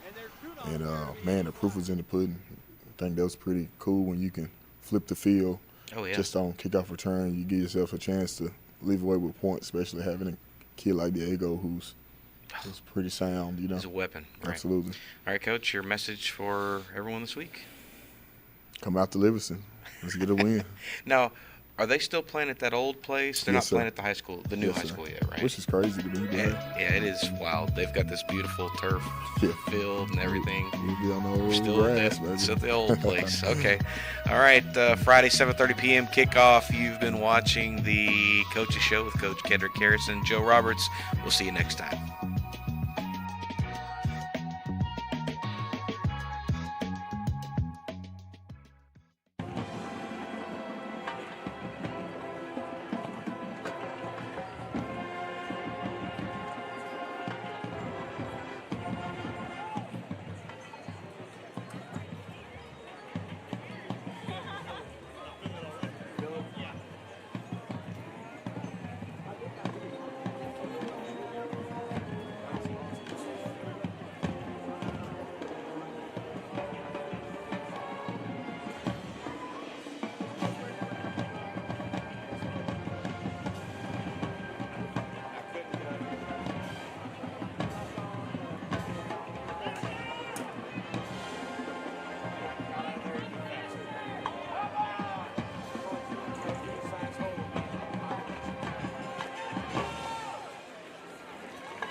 time for the Livingston Royal Brigade.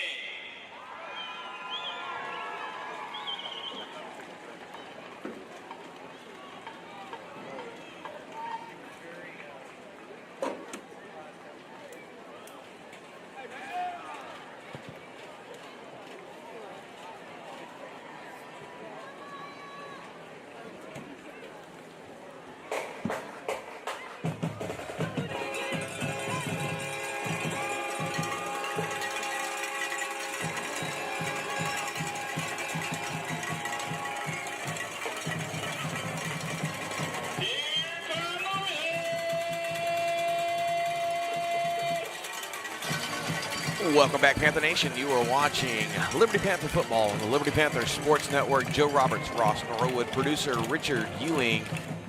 About the close of halftime here in Livingston, Texas for 10-4A action between your Liberty Panthers and the Livingston Lions. And man, it's been a pretty good first half.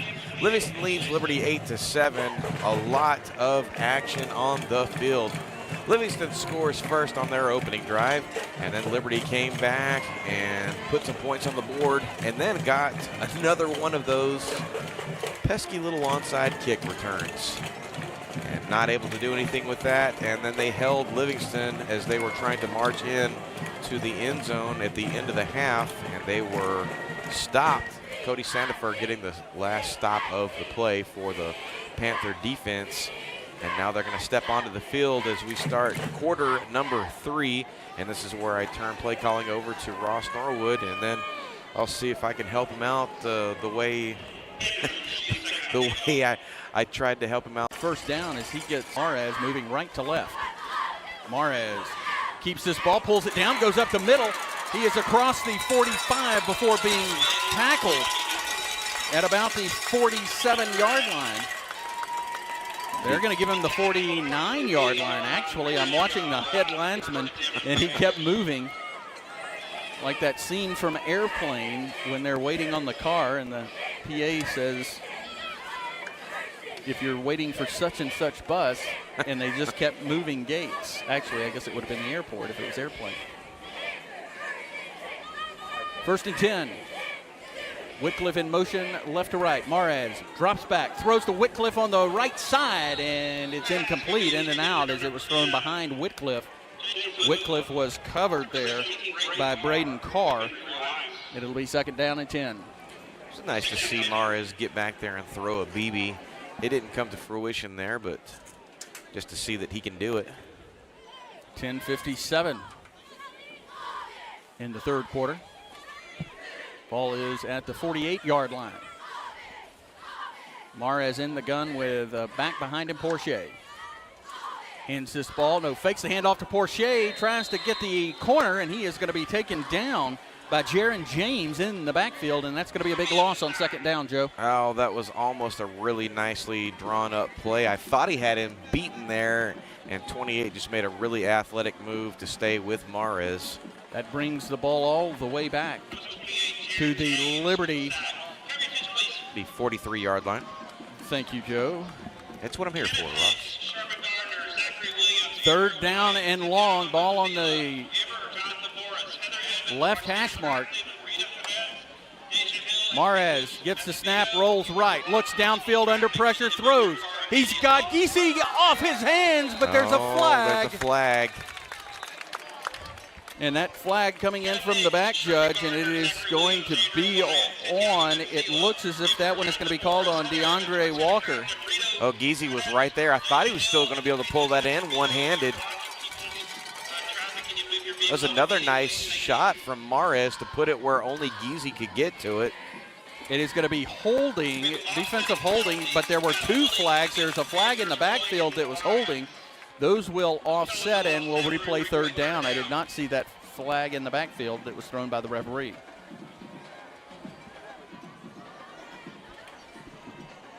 So third down and long from the Liberty 43-yard line.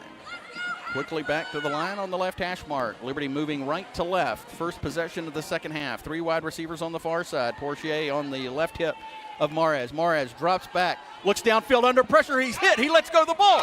Jason Whitcliffe catches it along the Liberty sideline. He's down. It's a first down. Well, that is a nice play from the Liberty Panther offense, and Mares just stayed in there, and he paid for it at the end, but really nice job from Mares to get there. And what about Wycliffe? He went up there, he pulled that ball down, and that's a nice combination, or it's turning into a nice combination, Ross. They move that ball all the way down to the 31-yard line of Livingston. They quickly come back to the line, the ball still on the left hash mark. Frankie Mares sends Luke Porcher from his left to behind him. Snap back, letter high, and it is handed off to Porcher. Porcher is hit right at the line. They're going to stop forward progress. It looks like a loss of 1. Be number 10 for the Lions leading the charge there. And just kind of going back to their roots a little bit there, mixing it up. And Porcher has been tough so far tonight. They are actually going to say no gain, so okay for Liberty. It'll bring up 2nd down and 10. Clock continues to run under 9 minutes and 15 seconds. Ball on the left hash mark. Mares. Fowler checking into the game, and he is standing behind Mares. Hand off to Fowler. Fowler goes straight forward and loses his footing, and he will maybe get back to the line of scrimmage, Joe.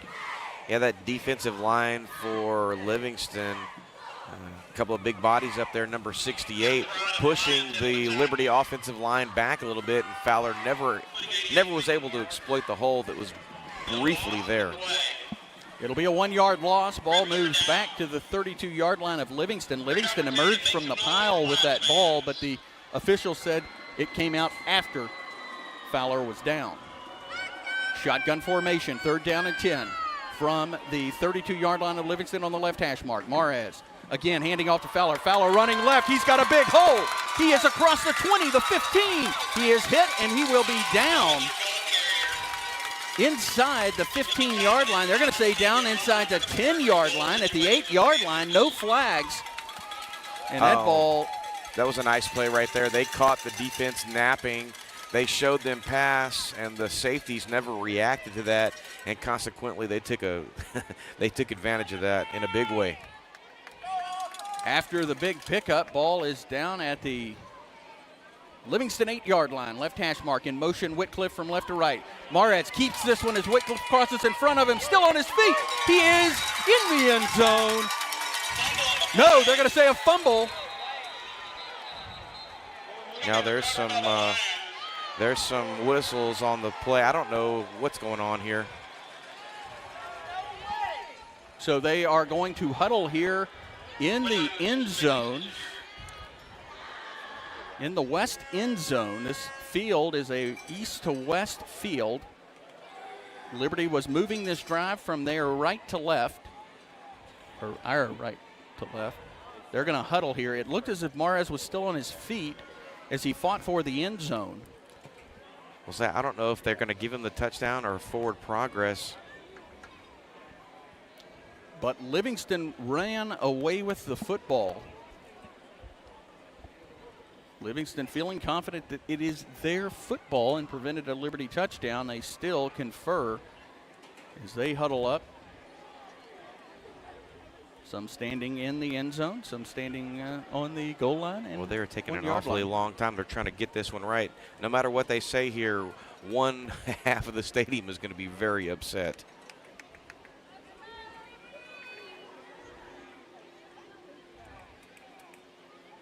So now the referee walking over to the Liberties. Oh, nope. Changes directions. Flips around. And it is Livingston's football. Well, that's tough right there for Liberty. They were in the middle of just a really nice opening drive. And we are going to have a flag, and this one's going to be thrown on Liberty. And we are not sure who it was thrown on. It's going to be an unsportsmanlike penalty.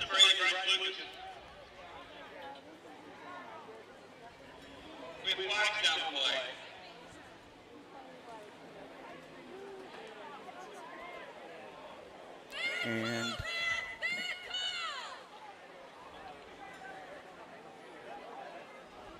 well, Joe? Well, I've said it so many times I could probably just put it on record. You just can't react to stuff like that. You got to let it roll off your back and then be better. I believe this one is on Kedrick Harrison. He was walking out towards that way, saying something, wanting a clarification to how they made their decision. It may be, but it seemed like some of the Panther players that were coming off were still in the vicinity before that happened. So I don't know. No matter who it was on, got to be better. So it'll be a 15-yard mark off. And that is going to be, they're trying to determine where exactly this ball is going to be marked. It is unsportsmanlike conduct on Liberty.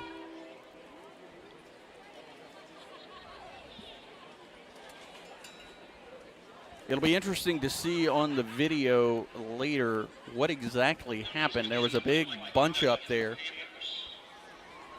And so Liberty loses the ball on a fumble. There'll be a 15-yard mark off. And the Lions will start this drive from their own 18-yard line. And now a very important part of this game, Joe, after all of the emotion there. Can you regain composure? Because you're trailing Livingston only by 1 point. Hill is the quarterback. One back in the backfield. He's under center. Hill hands this ball off. Running left. Tries to pick up some yardage. He does. He has a nice pickup as he gets the ball. Well, they're going to say the 20-yard line. So 2-yard pickup there.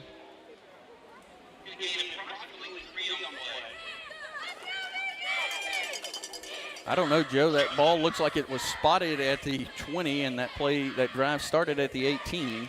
Well, we're just at this weird angle. I have to do a better job of using my forced perspective over here. Trenton Williams, the back in the backfield. Under center is Hill. Snaps the ball. Hill pitches back to the left to Williams. Williams is along the sideline on the far side, and he is going to get all the way up to the 30-yard line.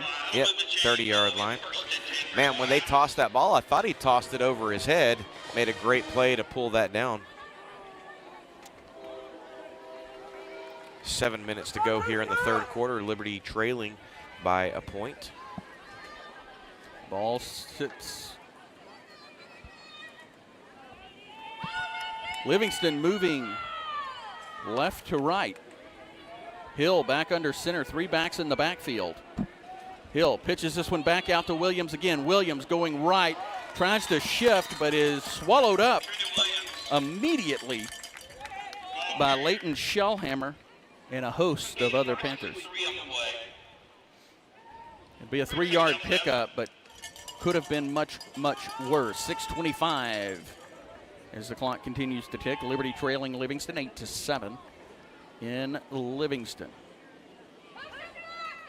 Livingston scoring a touchdown on the opening drive of the game. They have not scored since. They've threatened a couple of times. Liberty stopped them. Hill back under center. Puts a man in motion from left to right.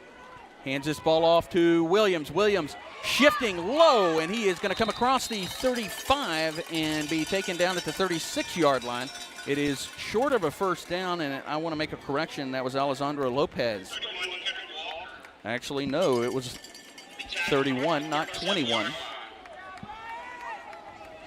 Walker, the ball carrier there. That ball is going to be at the 37-yard line. It'll bring up a third down. Jatarius Randolph, the big back for Livingston in this game. Ball on the left hash mark. Handed off, wrapped up, taken down, but a helmet comes off, a flag comes in, and that's going to be a face mask. Oh, that was a pretty easy one. And now, a little inadvertently, but face mask nevertheless.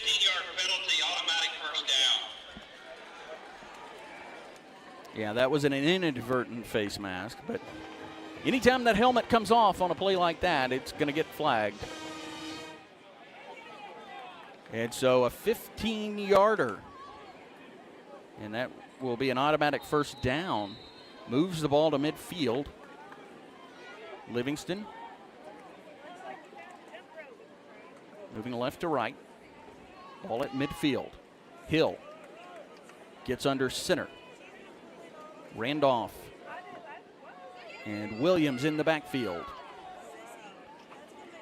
Runs to his left after the ball is snapped, tries to cut back inside, and he is going to pick up about 3 yards on the play, maybe 4, depending on where the head linesman stops.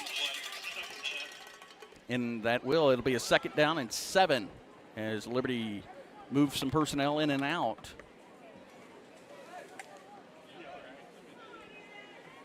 Livingston looking over to their sideline, 4:30. They have an 8-7 lead over Liberty. Ball on the right hash mark. Williams checks his backfield. He's got 3 back there, full backfield. Takes the snap. He is going to hand this ball off. Running left, get a late flag in. We're going to have some extracurriculars, and that's going to be close to a 1st down, but there is a flag that will indicate a hold, and it will be against Livingston. Yeah, that was a pretty easy call right there. And I say easy call like anyone could make it, but it was right there in front of the official. And this has been the MO for Livingston all night, Joe. They get a drive together, and then as they get it in or get it into the Liberty territory, they commit some penalties. That's one of the things that Liberty has just now got to start taking advantage of that. Coach Harrison talked about that earlier this week when we sat down for his coaches show, that they've got to learn how to finish, and that's part of the finish game. Ball goes back to the Livingston 46-yard line. 2nd down, 14 to go. Hill under center. 1 back in the backfield. Liberty shows blitz. This ball is pitched back to Williams. Williams going left along the Liberty sideline, or along the Livingston sideline. He's knocked out of bounds. A flag comes in. It's going to be another hold on Livingston. Man, Pepper DeBose was in that backfield immediately, just couldn't hang on to the runner, and it's not even going to matter. And a hold, and that is going to back him up another 10 yards and bring up about a 2nd down and 24.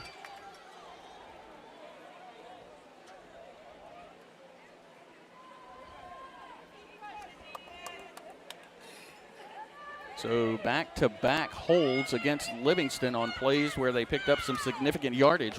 The first one, they had picked up a 1st down.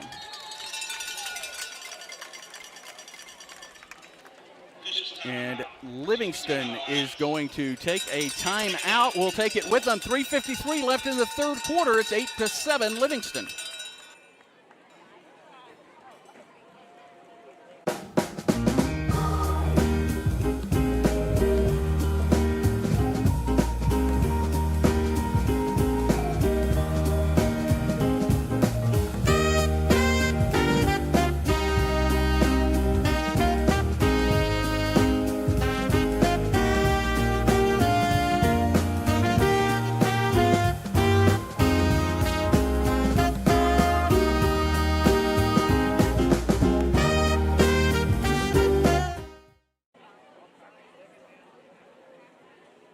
Welcome back, Panther Nation. You're watching Liberty Panther football on the Liberty Panther Sports Network. 3:53 to go in the 3rd quarter.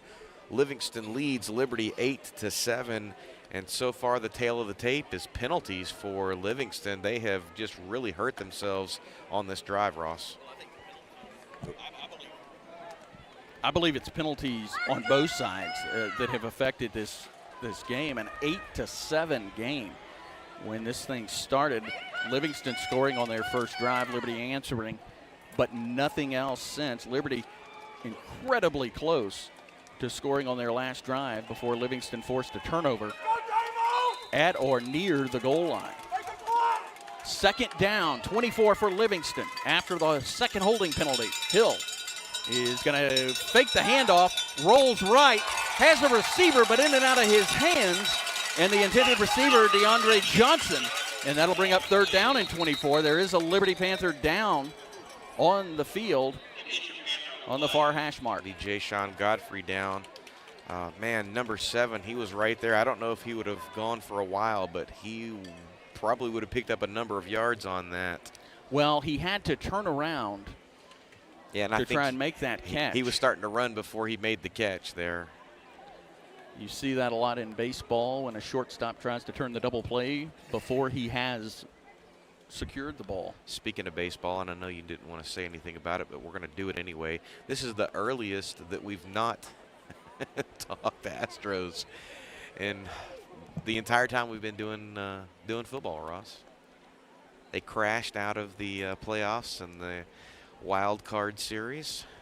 Yeah, it was unfortunately when the matchup materialized, it was something I thought could happen. That Tigers team led by A.J. Hinch, very similar to the 2015 team A.J. Hinch led in his first year as a skipper in Houston. But well, Tarek Skubal, the starter for Detroit, has just been simply amazing all year long, and kind of knew he was going to be a handful for them. And Jayshon Godfrey up. It's good to see him. He's going to be walking off on his own power, and now he's jogging, so love to see that. Yeah, that is good news for Liberty with 3:48 remaining. Yeah, Kedrick Harrison out in the middle of the field talking to the umpire about, I believe he was pointing down to the end zone, similar to trying to get some clarification on what exactly happened on the turnover. I don't think I've seen one of our head coaches walk so far onto the field as we've seen Coach Harrison in his short tenure here. He is not afraid to get out there and ask the official, what's up? Well, it's hard to know what you did when you don't know. 3rd down, 24. Ball on the far hash. Hill under center. He hands this ball off. It is going to be handed off, but a nice gain, but not nearly enough. And that looked like the ball carrier was Walker. A bunch of Panthers in on that, Sandifer, Clevenger, and Wycliffe. And they have been around the ball all night long to bring up a very long 4th down for the Liberty Panther defense. 4th down and 24 for Liberty. They're going to make some personnel changes as Souza comes into the game. Hill, who has had quarterback duties and punt duties, will punt. He's standing with his toes on the Livingston 30-yard line. Snap is back. Kick is off. It's a good one. As this is a sidewinder, it lands and continues to roll and will be killed at the 16-yard line of Liberty. I think the most important thing that we saw there, Aiden Reed was down there, and he wisely turned away from that, did not attempt to grab that, and just let it go where it goes. Now the Liberty Panther offense will come back onto the field, Ross. And last time out, they had a really nice drive, and then they fumbled right down there near the goal line. 2:54, Liberty trails Livingston by 1 point, 8-7. Man, we had to go back to the trailer at halftime, cool off in the air condition, and then grab a couple of fans. It is still. Oh, is that why the breeze has picked up in the second half? That's why the breeze has picked up. We got some fans up here now. Marez in the shotgun, takes the snap, quick throw to Wycliffe down the near sideline. Wycliffe scampers forward, and he will be pushed out of bounds. Close to a first down. That is going to be a first down. Marez threw a BB to Wycliffe, and he looked like he was on the U.S. men's gymnastic team. He had to jump backwards and catch that. They have been quite the combination tonight. First down and 10 from the Liberty 28-yard line. Marez in the shotgun, one back in the backfield, hands off to Fowler. Fowler runs right. That is actually not Fowler. LaDamian Wilson on the toss there, the freshman. And he will lose a few yards on that run. Yeah, I think the Lion defense sniffed that one out. They were in the backfield waiting for him. Not really able to get anything going there, Ross. Take a look here and see where this ball is spotted. It looks like the 22-yard line. Yeah, I think you're correct there. Big loss there. Marez in the shotgun. 3 wide receivers on the near side. Hands this ball off to Porche. Porche, shifty feet, has a wide hole. He's going forward, still on his feet along the far sideline. He will be tackled down at the 45-yard line by Zayden Martin. There are no flags. It'll be a huge pickup. That's the biggest run. Well, yeah, that's the biggest run of the night for the Panthers. And Torche, really, really nice. He was missing in action for the first couple of weeks of the season. Really made his presence known since his return. Referee winds the clock after the ball set after the first down. Under 2 minutes to play in the third quarter. Liberty quickly gets back to the line. Mares in the shotgun formation. Puts Whitcliffe in motion left to right. Ball's going to be handed off. Stood up at the line is Logan Fowler. As a matter of fact, it looks as if he may have lost a yard on that one. He took a real lick from Drake Valrez. Well, it says number 8, but it looked like 0. It did look like 0 to me, Joe. Those numbers pretty deceiving. Dark field. Second down and 11. Mares, high snap, pulls it down, runs forward. He may get back to the line of scrimmage. And he does get right back to the line of scrimmage. And it'll be a third down and 11. Well, this is kind of sort of where the Panthers have struggled a little bit. That second and third down situation. Trying to get it into a short yardage field, and they just haven't been able to do that consistently, Ross. Geezy and Whitcliffe on the near side. Bradford and Hessler on the far side. Fowler back. Mares rolls left. He's got a wide open Whitcliffe. Whitcliffe catches it at the 15, and he will go into the end zone, but there is a flag in the backfield. Well, that was a beautiful strike. Again, it will be a personal foul against. Okay, there we go. I was about to say I didn't see Livingston. anything. Okay. That was a beautiful strike from Mares, and Whitcliffe just never had to break stride. Yeah, Whitcliffe got wide open. That's the widest we've seen him get open this season, and Liberty takes the lead for the first time tonight, 13-8. Diego Diaz Ramirez is on to attempt the extra point with 34 seconds remaining in the third quarter. Diaz has everything lined up. Snap back, hold down, kick up, and it is through the uprights, and it is 14-8. 34 seconds in the third quarter. Liberty with their first lead of the night. Back after this.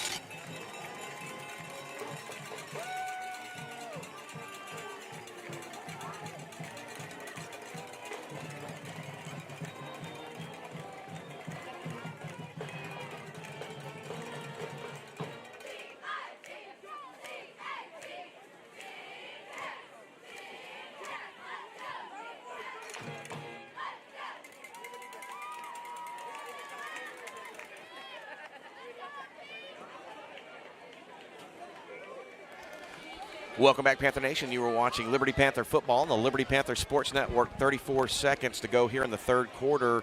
Mares to Whitcliffe again for touchdown number 2 on the night, and another 50-yard plus touchdown strike between those two. And the Liberty Panthers taking their first lead of the night, 14-8, as they get set to kick off. Diego Diaz kicking from the Panther 40-yard line, Ross. For the Lions, Walker is the far side return man. Souza, the near side return man. They move in. As they were inside their 10, they moved in, or moved up to about the 12-yard line. Diego Diaz, Ramirez Diaz, approaches the football. Kick is going to be pooched towards the sideline of Liberty. It is caught by Williams. Williams misses one tackler, but then is swallowed up by some Liberty tacklers about a yard ahead. Oh, you called it number 22, and man, he made sure he had that one. They got caught last time on that one for the onside return, or recover rather. Livingston starts this drive from their own 40-yard line. 30 seconds remaining in the third quarter. You look at the score, 14-8, Joe, and you think, man, this wasn't a very action-packed game, but what has been very action-packed. And the officials will have to ice their arms after this one. There have been a lot of flags, and that's not a criticism of the officials. No, actually, I feel like they've done a fairly good job tonight. We may get some pushback from other people, but from our vantage point, it seems like they've done a pretty good job. I would say a very good job, Joe. First down and 10. Hill under center for Livingston. One back in the backfield. That's Randolph. Ball is going to be handed off, and he dances around, changes directions, but he's going to pick up about 3 yards on that play. That'll be Wycliffe again, along with Monk and Godfrey on the stop for the Panthers. Clock continues to run. That was James, the ball carrier. That may end up doing it for the third quarter. I don't know if they're going to try and run another play, Ross. I would be shocked. They definitely will not, because they're not in a hurry. Nope. And that will do it. We'll move to the fourth quarter. Liberty with a 14-8 lead against the Livingston Lions. We'll have the fourth quarter on the Panther Sportz Network right after this.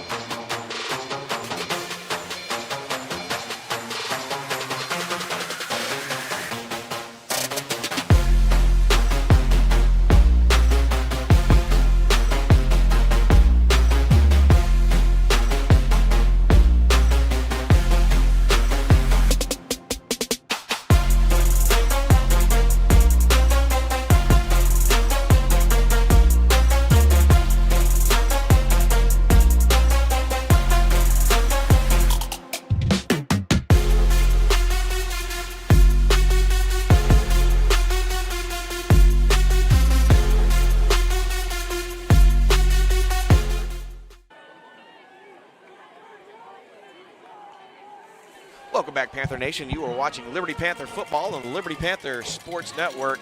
Joe Roberts and Ross Norwood, producer Richard Ewing. We are in Livingston, Texas for 10-4A action between the Lions of Livingston and your Liberty Panthers. After 3 quarters of action, Liberty with their first lead of the night, 14-8. Livingston switches, and they are now moving right to left. Ball at the Livingston 42-yard line. Hill takes the snap. He's going to hand it off to Williams. Williams running left and is not going to get much. He may get a yard there. Well, Ross, I'd be remiss if I didn't mention First Liberty Bank.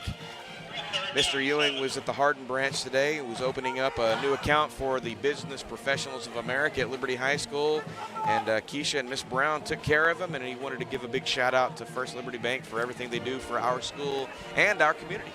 Yeah, they do a wonderful job being local schools in Liberty County. It's the only locally owned and operated bank in Liberty County. Hill under center again. One back in the backfield. Fakes the handoff. This is actually Hill. He throws in and out of the hands of a receiver who was wide open. That was Isaiah Frank. He rolled left. Well, I'm a Panther fan, Ross, but my heart hurts for him because he had a bunch of green grass in front of him, and I think he did the same thing that previous receiver did. He was turning upfield before he had control of that ball. Brings up fourth down, 11-14 in the fourth quarter. That was a very big break for the Panther defense. Yeah, 4th down and 7. That would have been a first down for Livingston. And then some. Wycliffe is going to go back as the return man. He stands with his toes on the Liberty 30-yard line. Hill drops back to punt. Snap is back. Nice snap. Number high. Good kick is off. Fielded by Wycliffe. Wycliffe fields it cleanly. He is going to come across the 40 as he changes direction. Cuts back inside. He's across the 30, 45, 35, 30. He's got daylight. Only 2 more to beat, and he is going to be taken out. Oh, that was the best return of the season for no flags. Jason Wycliffe. Man, he had some misdirection, and the Liberty Panther special teams unit right there paved the way for him. How about some great blocks from them? Yeah. Head Coach Finis Vanover is out speaking with the umpire as there was a play he wanted a block in the back, and it was incredibly close, but I think it was a clean play. Ball going to be on the near hash mark after that marvelous return by Jason Wycliffe. Yeah, his dad's over on the sideline. He's fired up, proud of his son on that one. And to be honest with you, Wycliffe has been all over the field tonight, defensively and offensively. Wilson is standing next to Mares. He takes the handoff from Mares. He rolls right, still on his feet, hit from behind inside the 10-yard line, and he will get all the way down to the 8. Yeah, we haven't seen too much of him tonight because, quite frankly, Luke Porcher and Logan Fowler have been enough. And he's just another weapon that Coach Harrison has at his disposal. 10:32 and counting. Hessler comes out. Reed comes in. Second down and 6. They're going to give him 4 on that one. Mares in the shotgun. Wilson now on his right hip. Another handoff to Wilson. Wilson charges forward. He's going to get propelled a little bit by a lineman, Ethan Tully. See, now, Ross, I think we were right. That is 0 that's on the field for Livingston because he was in on that stop. The stadium announcer called it 8 earlier, and those numbers are really hard to call on that green jersey that they're wearing. Under 9 minutes and 49 seconds. Liberty not in a hurry. No, as not they'll at make all. some personnel changes. Hessler comes back out. He went in, comes back out. Cade Carter checking into the ball game. Carter. 3 wide receivers on the far side. Porcher. Mares is going to keep it. He plants his foot, cuts back inside, and he is in for the touchdown. And Liberty scores with 9:26. Boy, that was a nicely drawn-up play from Liberty. They had everyone going the wrong way. Mares steps right up the middle and almost untouched into the end zone. 9:26 left to play in this ball game, and Liberty adding to their 14-8 lead, now 20-8, pending this extra point from Diego Diaz Ramirez.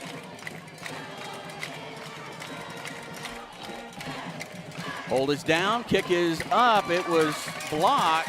It was tipped as it was a kind of a wounded duck going through, but it sails over the upright or the crossbar.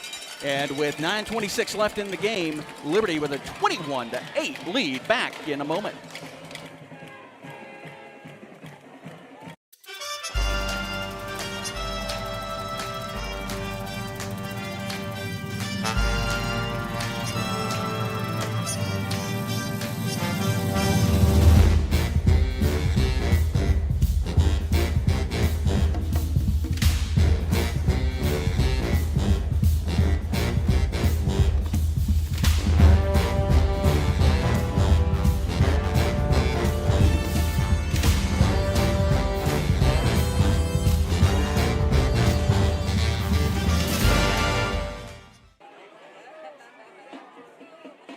Welcome back, Panther Nation. You are watching Liberty Panther football on the Liberty Panther Sports Network.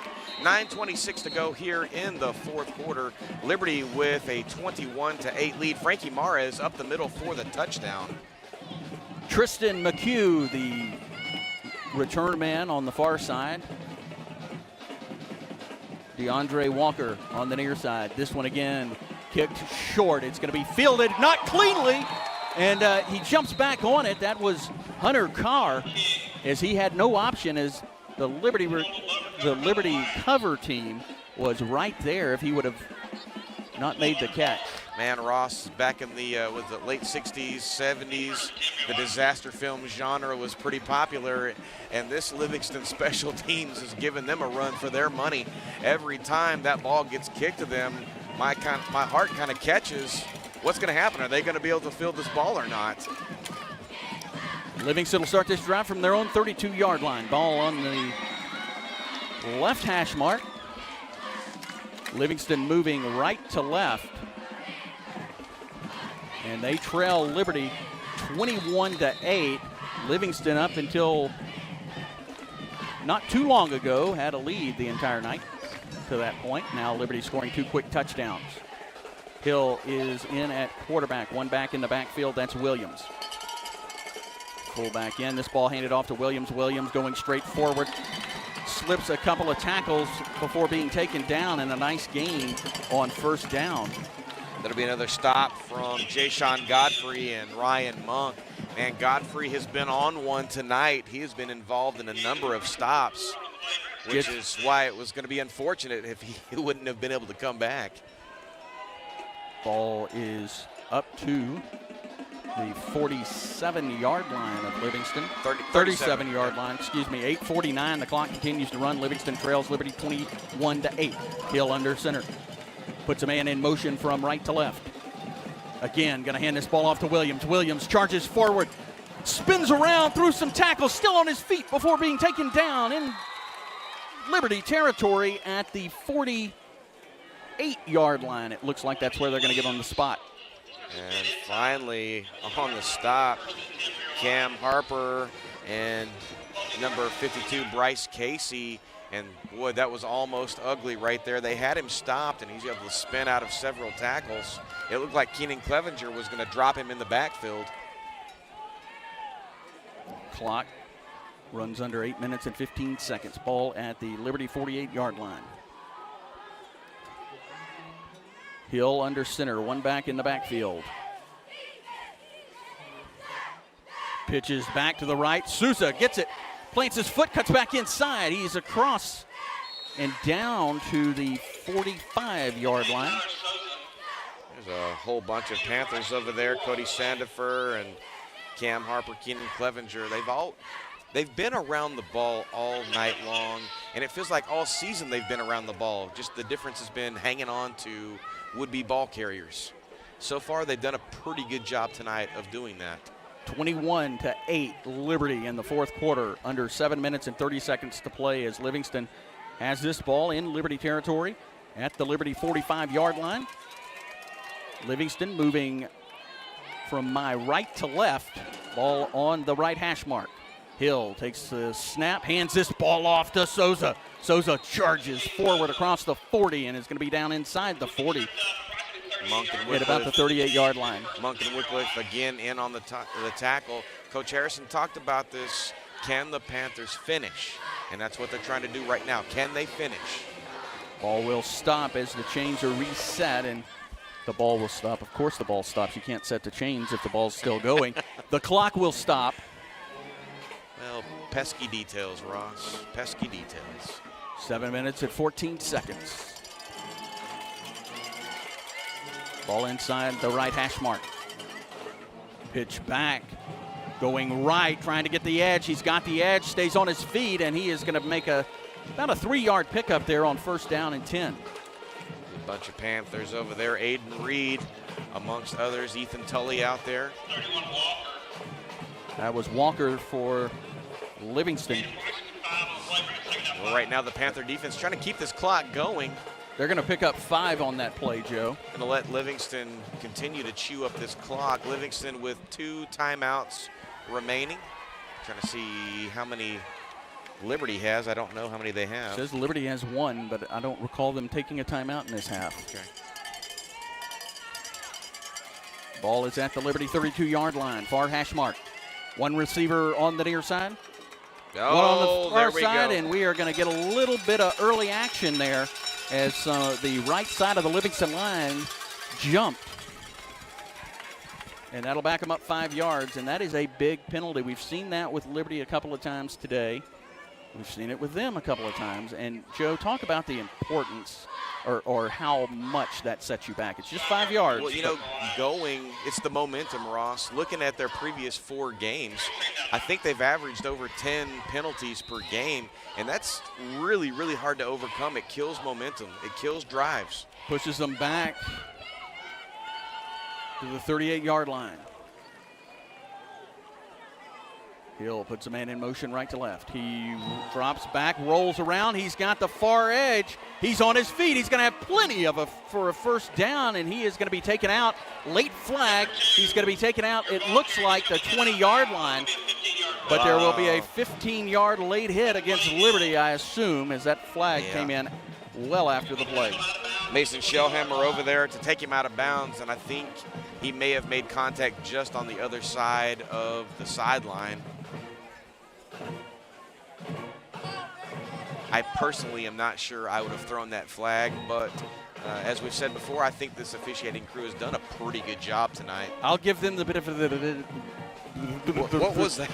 I'll give them the benefit of the doubt because they were right there, and they have done such a nice job tonight trying to rein all of this in. I've definitely established the fact that I can't see, So after the penalty, the big pickup and the 15-yard penalty, the ball all the way down to the Liberty 5-yard line. And we have got some personnel shifts.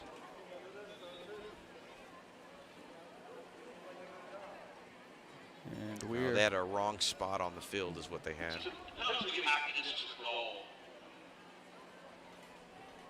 Oh, I didn't even see a penalty flag. Yeah, well, that is the late hit penalty being assessed after the run. Jason Wycliffe, a coach out trying to shift his defense. Hill in the shotgun. Souza runs to the right and into the end zone, and it's a touchdown for Livingston. As a matter of fact, I think he was in at quarterback. Yeah, that's right. Well, we knew that was going to happen. They have shown that they can score. Unfortunately, they scored pretty quick there. Still a ton of time left in the game, 6:19, and they are able to come down the field and get a touchdown. And I'm guessing they're probably going to go for 2 here. They went for 2 when they scored their first touchdown. It is 21-14 now, and really, what is the downside? It is already a 7-point game. If they pick this up, it's a 2-score game. In the shotgun formation. Souza running right, trying to get the edge. Flag is out, and he is going to be, I don't know that he got in. He did get in, but there's going to be a block in the back against Livingston, and that will negate that run.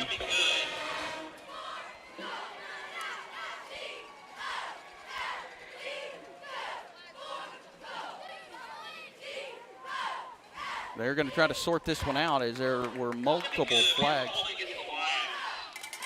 Yeah, I saw that the PA announcer keeps saying that it was good, but holding against the Lions, well, holding will keep it from erase that.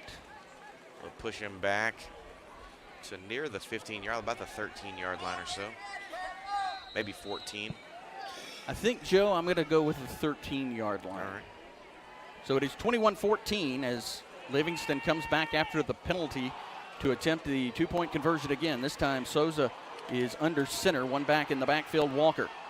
Man in motion from right to left. Souza fakes the handoff, rolls left. He's got a lot of room, and he dives into the end zone. No! They say he was down, even though he ended up in the end zone. They're going to say he was down before the ball crossed the plane. And the 2-point conversion, no good. And with 6:19, it's 21 Liberty, 14 Livingston. We'll be right back.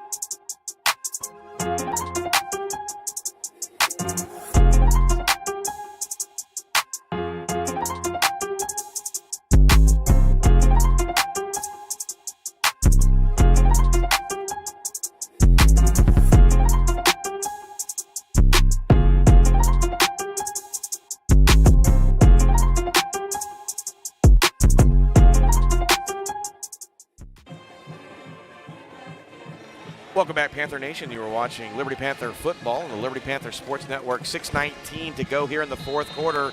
Livingston scores, but they do not pick up the 2-point conversion.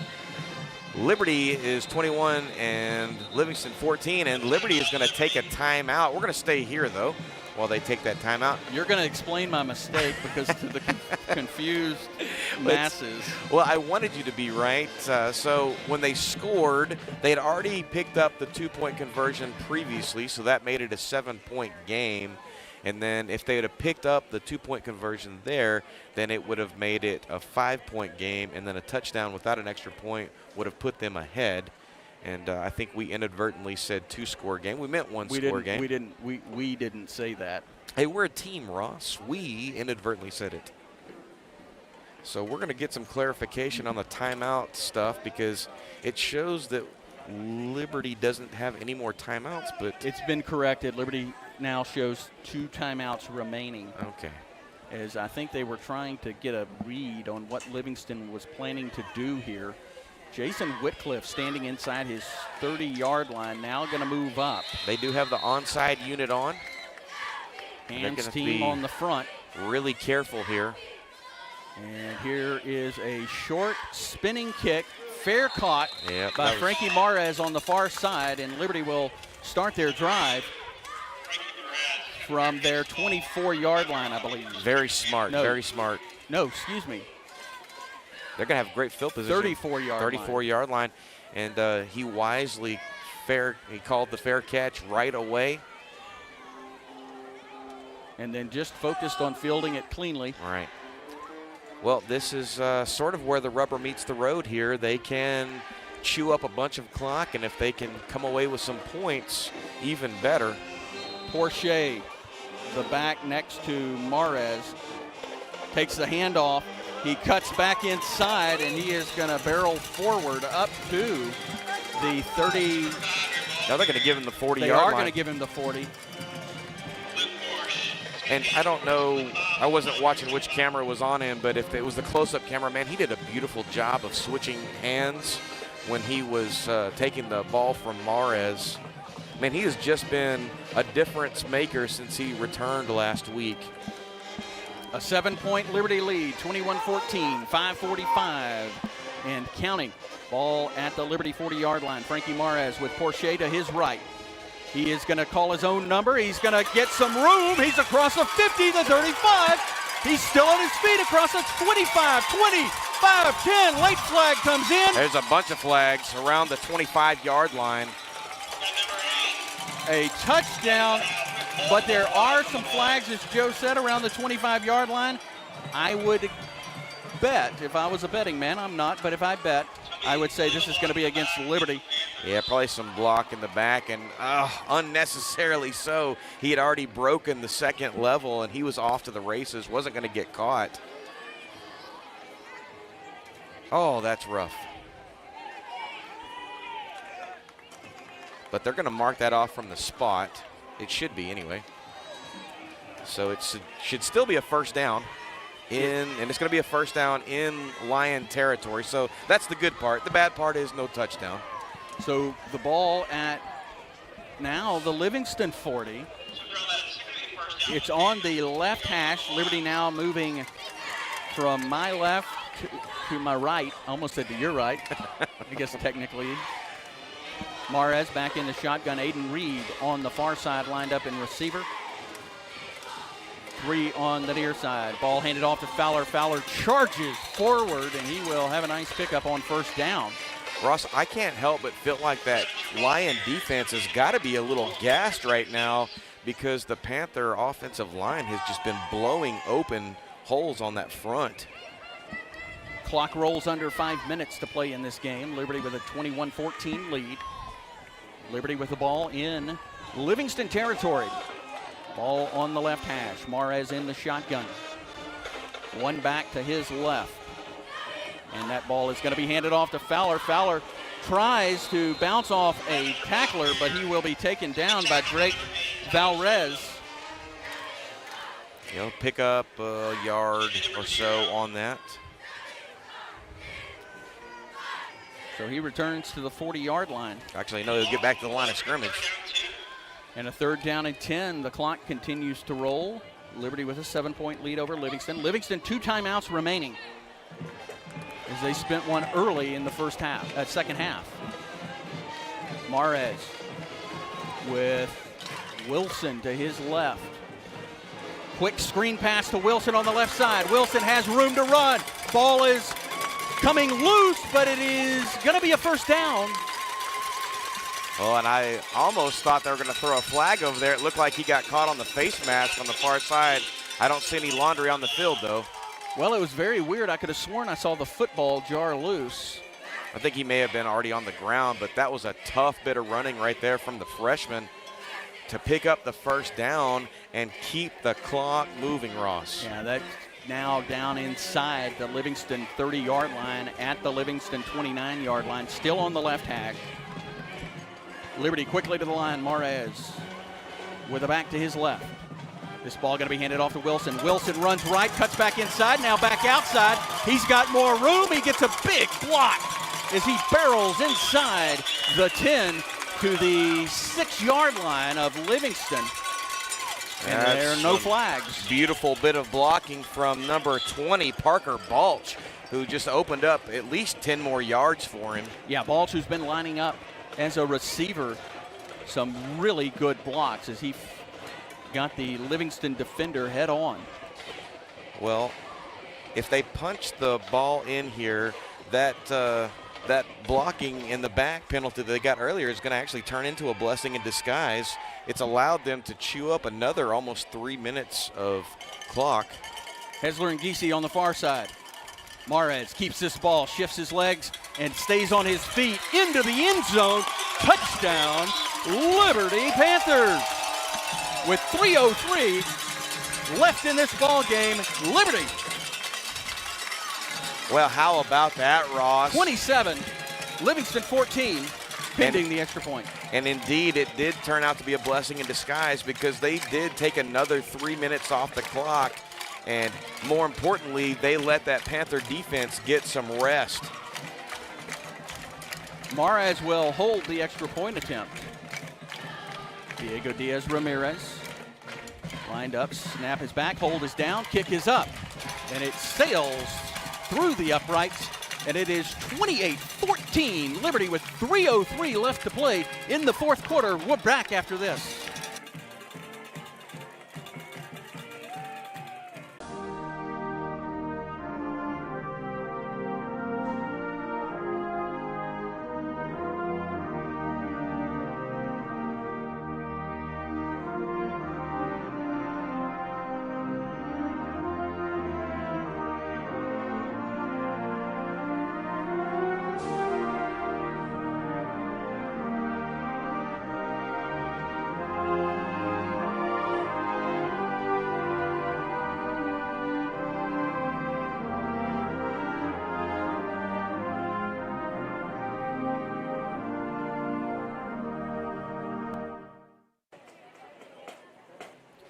Welcome back, Panther Nation. You are watching Liberty Panther football on the Liberty Panther Sports Network. 3:03 to go here in the fourth quarter. Frankie Mares with the touchdown run, and Liberty with a 28-14 lead as they get set to kick the ball off to Livingston.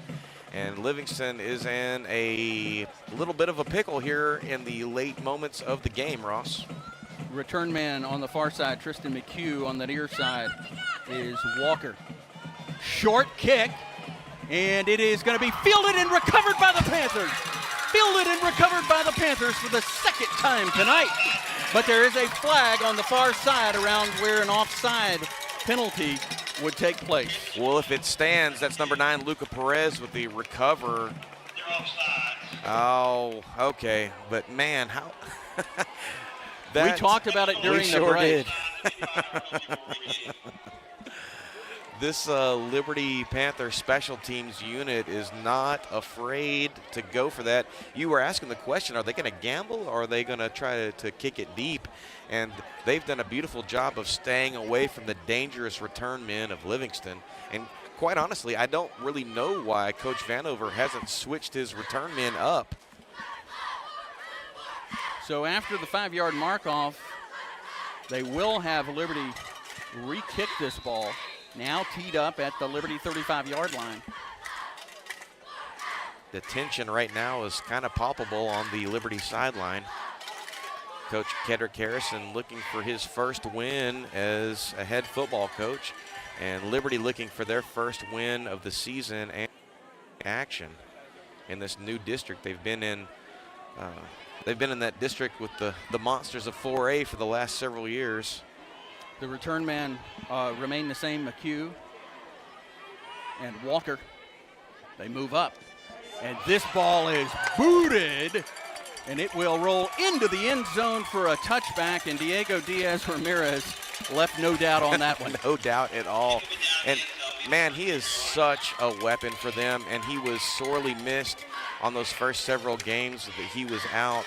Liberty... less than a touchdown, a point for their first 2 games. Yeah, and I know the whole, ifs and buts. Ifs and buts and whys and whats, but he's back, and he has been simply phenomenal since he's returned. But you can't help thinking how the outcome of those 2 games go if he was able to play in those first two. So first down and 10 from the 25-yard line of Livingston. Right now, Coach Andy Garza and his defense have to go to work. 3 minutes remaining with a 2-touchdown lead. And Livingston 2 timeouts. Hill under center. Quick strike to the line. It is caught, but it comes loose, and they're going to say he did not have possession of the football. It'll be an incomplete pass, a very exciting incomplete pass, but an incomplete pass nonetheless. Frankie Mares came in with the war hammer and just smashed him. Oh, that was a nice hit. Yeah, he hit him about the time he made the catch. Well, I'll tell you what, when you're the starting quarterback, there's no better way to get your own W than by getting it done on the defensive side as well. 2 minutes, 57 seconds, the clock stopped. Ball at the Livingston 25. Livingston trails Liberty 28-14. Livingston with 2 timeouts. Hill, the quarterback, in the shotgun, puts a man in motion from right to left. Drops back, looks downfield on the far side. He's got a man. He makes the catch along the sideline before going out. Oh, I thought Mares had broken that one up, and I think he thought he had broken it up as well. That was a beautiful catch from the Lion receiver. From the Livingston 25 to the Liberty 43-yard line on that pass and catch. That was amazing that Javion Haynes was able to keep control of the football, stay in bounds. Yeah, Livingston doesn't have a ton of passing yards this year. They've gotten it mostly on the ground, but they do have big hitters out there. Clock stopped at 2:51. Ball at the Liberty 43-yard line. Hill in the shotgun. He drops back, looks downfield, throws right. Flag is down. Several flags are down. All coming in staggered. And there will be a holding, no indication on who. To send in Mason Holding Jordan against the Liberty. They're going to call defensive holding on Liberty. And Jordan and Tully going to check in for Clevenger and Godfrey. Well, those two have had a heck of a game up front for the Panther defense. And they're indicating defensive holding there. So it'll be a 10-yard mark-off from the 43-yard line up to the close to a 10-yard mark-off. Close. Or what, was that 11? Because they were at the 43. It's going to put the Lions down to the Panther 32-yard line, Ross. Livingston comes to the line. Hill jumps in under center. One back in the backfield. Takes this ball, hands it off to that back in the backfield, and clothesline down near the line of scrimmage. Because Mason Jordan came through there and grabbed him and said, no, you're not going anywhere. Kedrick Walker was the ball carrier. Gonna keep the clock moving right here under 2:30, and it is I can only imagine the emotions that Coach Harrison is going through right now. Ball at the Liberty 30-yard line. Livingston, it's in the middle of the field. Empty backfield for Hill. Takes a snap, rolls left, looks downfield. He sees a receiver, he throws into coverage. Oh, and a late flag as that ball falls incomplete. Intended receiver was Braden Carr. I'm afraid they're going to call. Oh man, They're going to get him for holding. I don't agree with that at all. And you might call me a homer, what but did you see, it Joe? looked like two guys just battling for the ball, and he just couldn't hang on to it. Like you said earlier, I guess we'll bow to their position on the field, but that is the first time that I've probably thought, no, I don't agree with that. It did look as if they got there at the same time, but it doesn't really matter what we think because it's going to be a first down and 10 from the Liberty 20-yard line. 2:02. Liberty with a 28-14 lead over Livingston in search of their first win. Hill, empty backfield in the shotgun. Trips wide receivers on the far side. Rolls right, looks downfield, spins, and the pass is incomplete. The intended receiver was Javion Haynes, and he got spun around a little bit, or turned around a little bit. and could not come up with that catch. Haynes, the one who made the incredible catch along the far sideline for that big pickup earlier in this drive.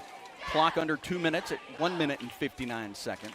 A 28-14 Liberty lead. Liberty looking for their first win. Livingston looking for their first win.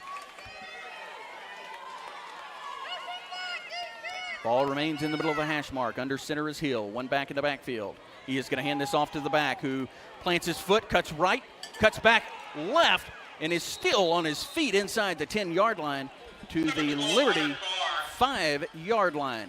Jason Wycliffe, who came in to finally clean up that stop. It looked like they got him several times, and he was able to work his way through the crowd. Going to keep that clock moving, though. First and goal, Joe. Can you see if that's the 5 or the 6? It looks like he's right on the 5-yard line. Hill in the backfield. 3 wide receivers on the far side. Hill is going to roll right, throws on 1 foot. The receiver pops it up, catches it in the end zone. It's a touchdown. Livingston, the receiver, making the catch. Carson Pipes. Well, sign him up for the volleyball team because he set that ball right to himself. That was great concentration right there to come up with that, and they're going to stay on for 2. So it is 28-20 Liberty. And Coach Vanover all the way out on past the numbers. He is fired up right now. There's a bunch of extracurricular going on after the play happened, and I think he probably wanted a penalty on that. So lining up for 2, middle of the field. Hill in the shotgun, empty backfield. He rolls right, looks for a receiver in the end zone. He's got it, and that is going to be Tristan McHugh making the 2-point conversion catch, and it is 28-22 Liberty, with 1:29 left in the fourth quarter. Back in a moment on the Panther Sportz Network.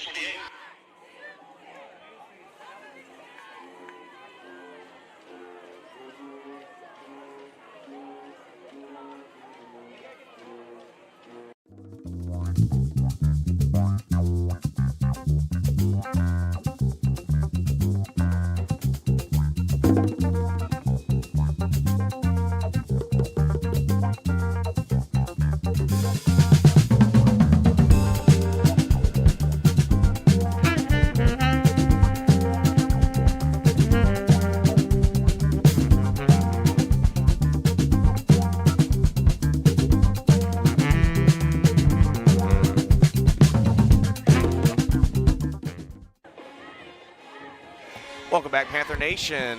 1:29 to go here in the fourth quarter. Livingston scores to pull within 5, and now they're set up for the onside kick.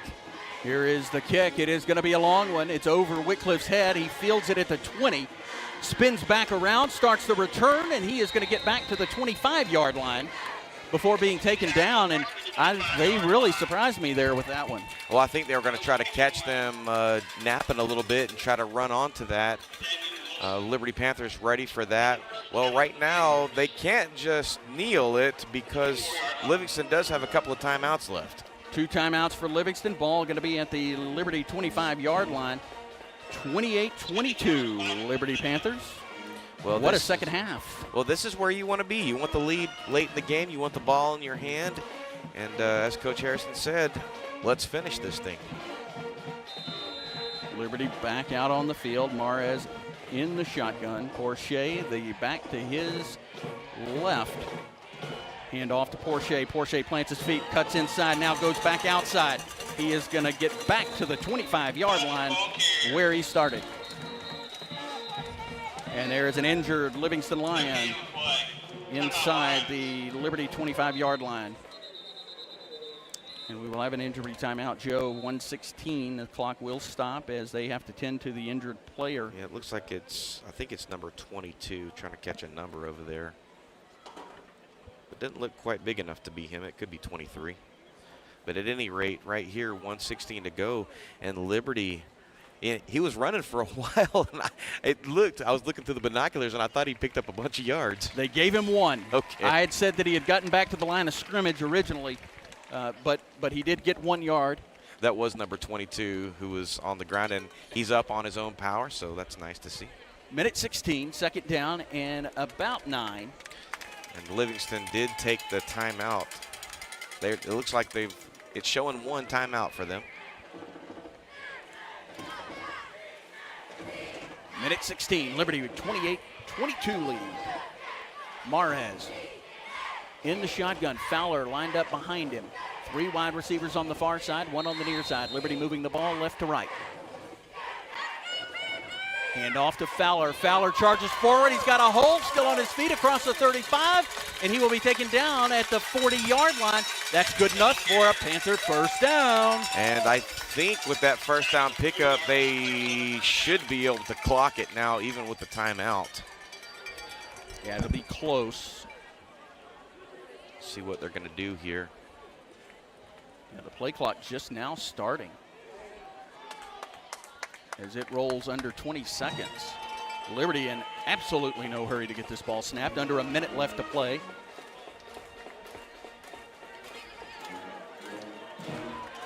Going to get underneath this thing and just down it, I think. Play clock down to 3. Now 2, 1, Yep. and it will be need right before the play clock expires. 33 seconds. We're going to have a timeout by Livingston. They're going to spend their final timeout. Yeah, I'm not 100% sure why they're even going to take a timeout, because that does no good for them. Well, it also does no good keeping it in your back pocket. Well, I get that, but because you're making them snap it at least one more time. All right, well, I understand the principle behind that, but from a math standpoint, that makes no sense to do that. That just seems like you're delaying the inevitable. But at any rate, it appears as though Liberty is going to get their first win of the season and move to 1-4 on the season, 1-1 in District 10 4A. Can't say that just yet because the clock hasn't gone out. 32 seconds remain for Liberty and Livingston. Second district ball game of the year. Liberty heading to Lumberton next week. Be another 7:30 kickoff, and we'll be there for that. 32 seconds. Liberty back in the victory formation.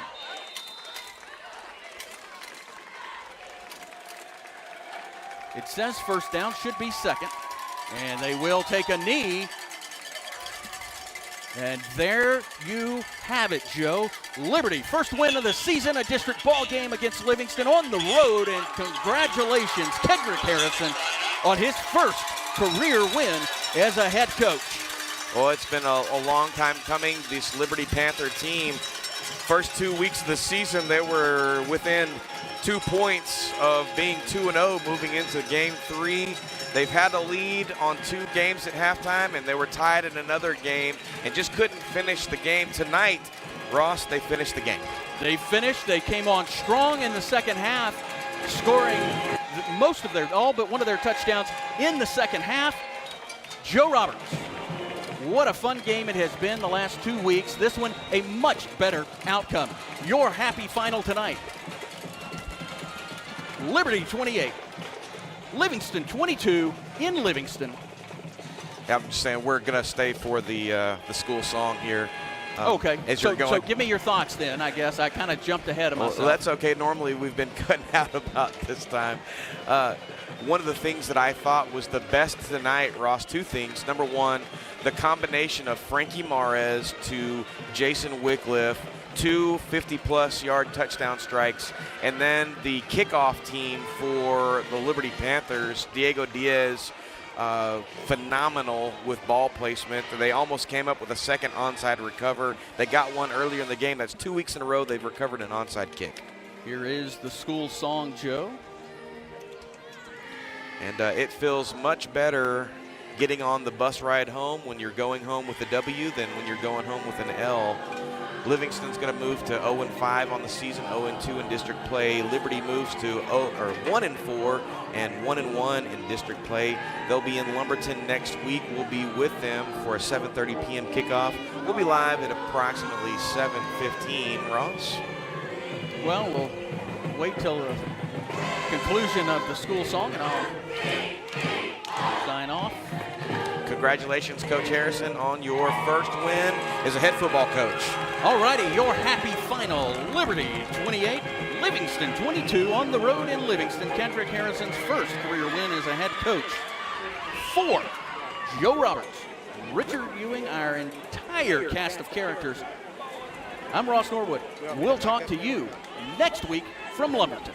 Here's Nolan, man in motion, and he's going to keep the ball over the right-hand side, following some blockers. Breaks free, 10, 5, touchdown, Panthers! And the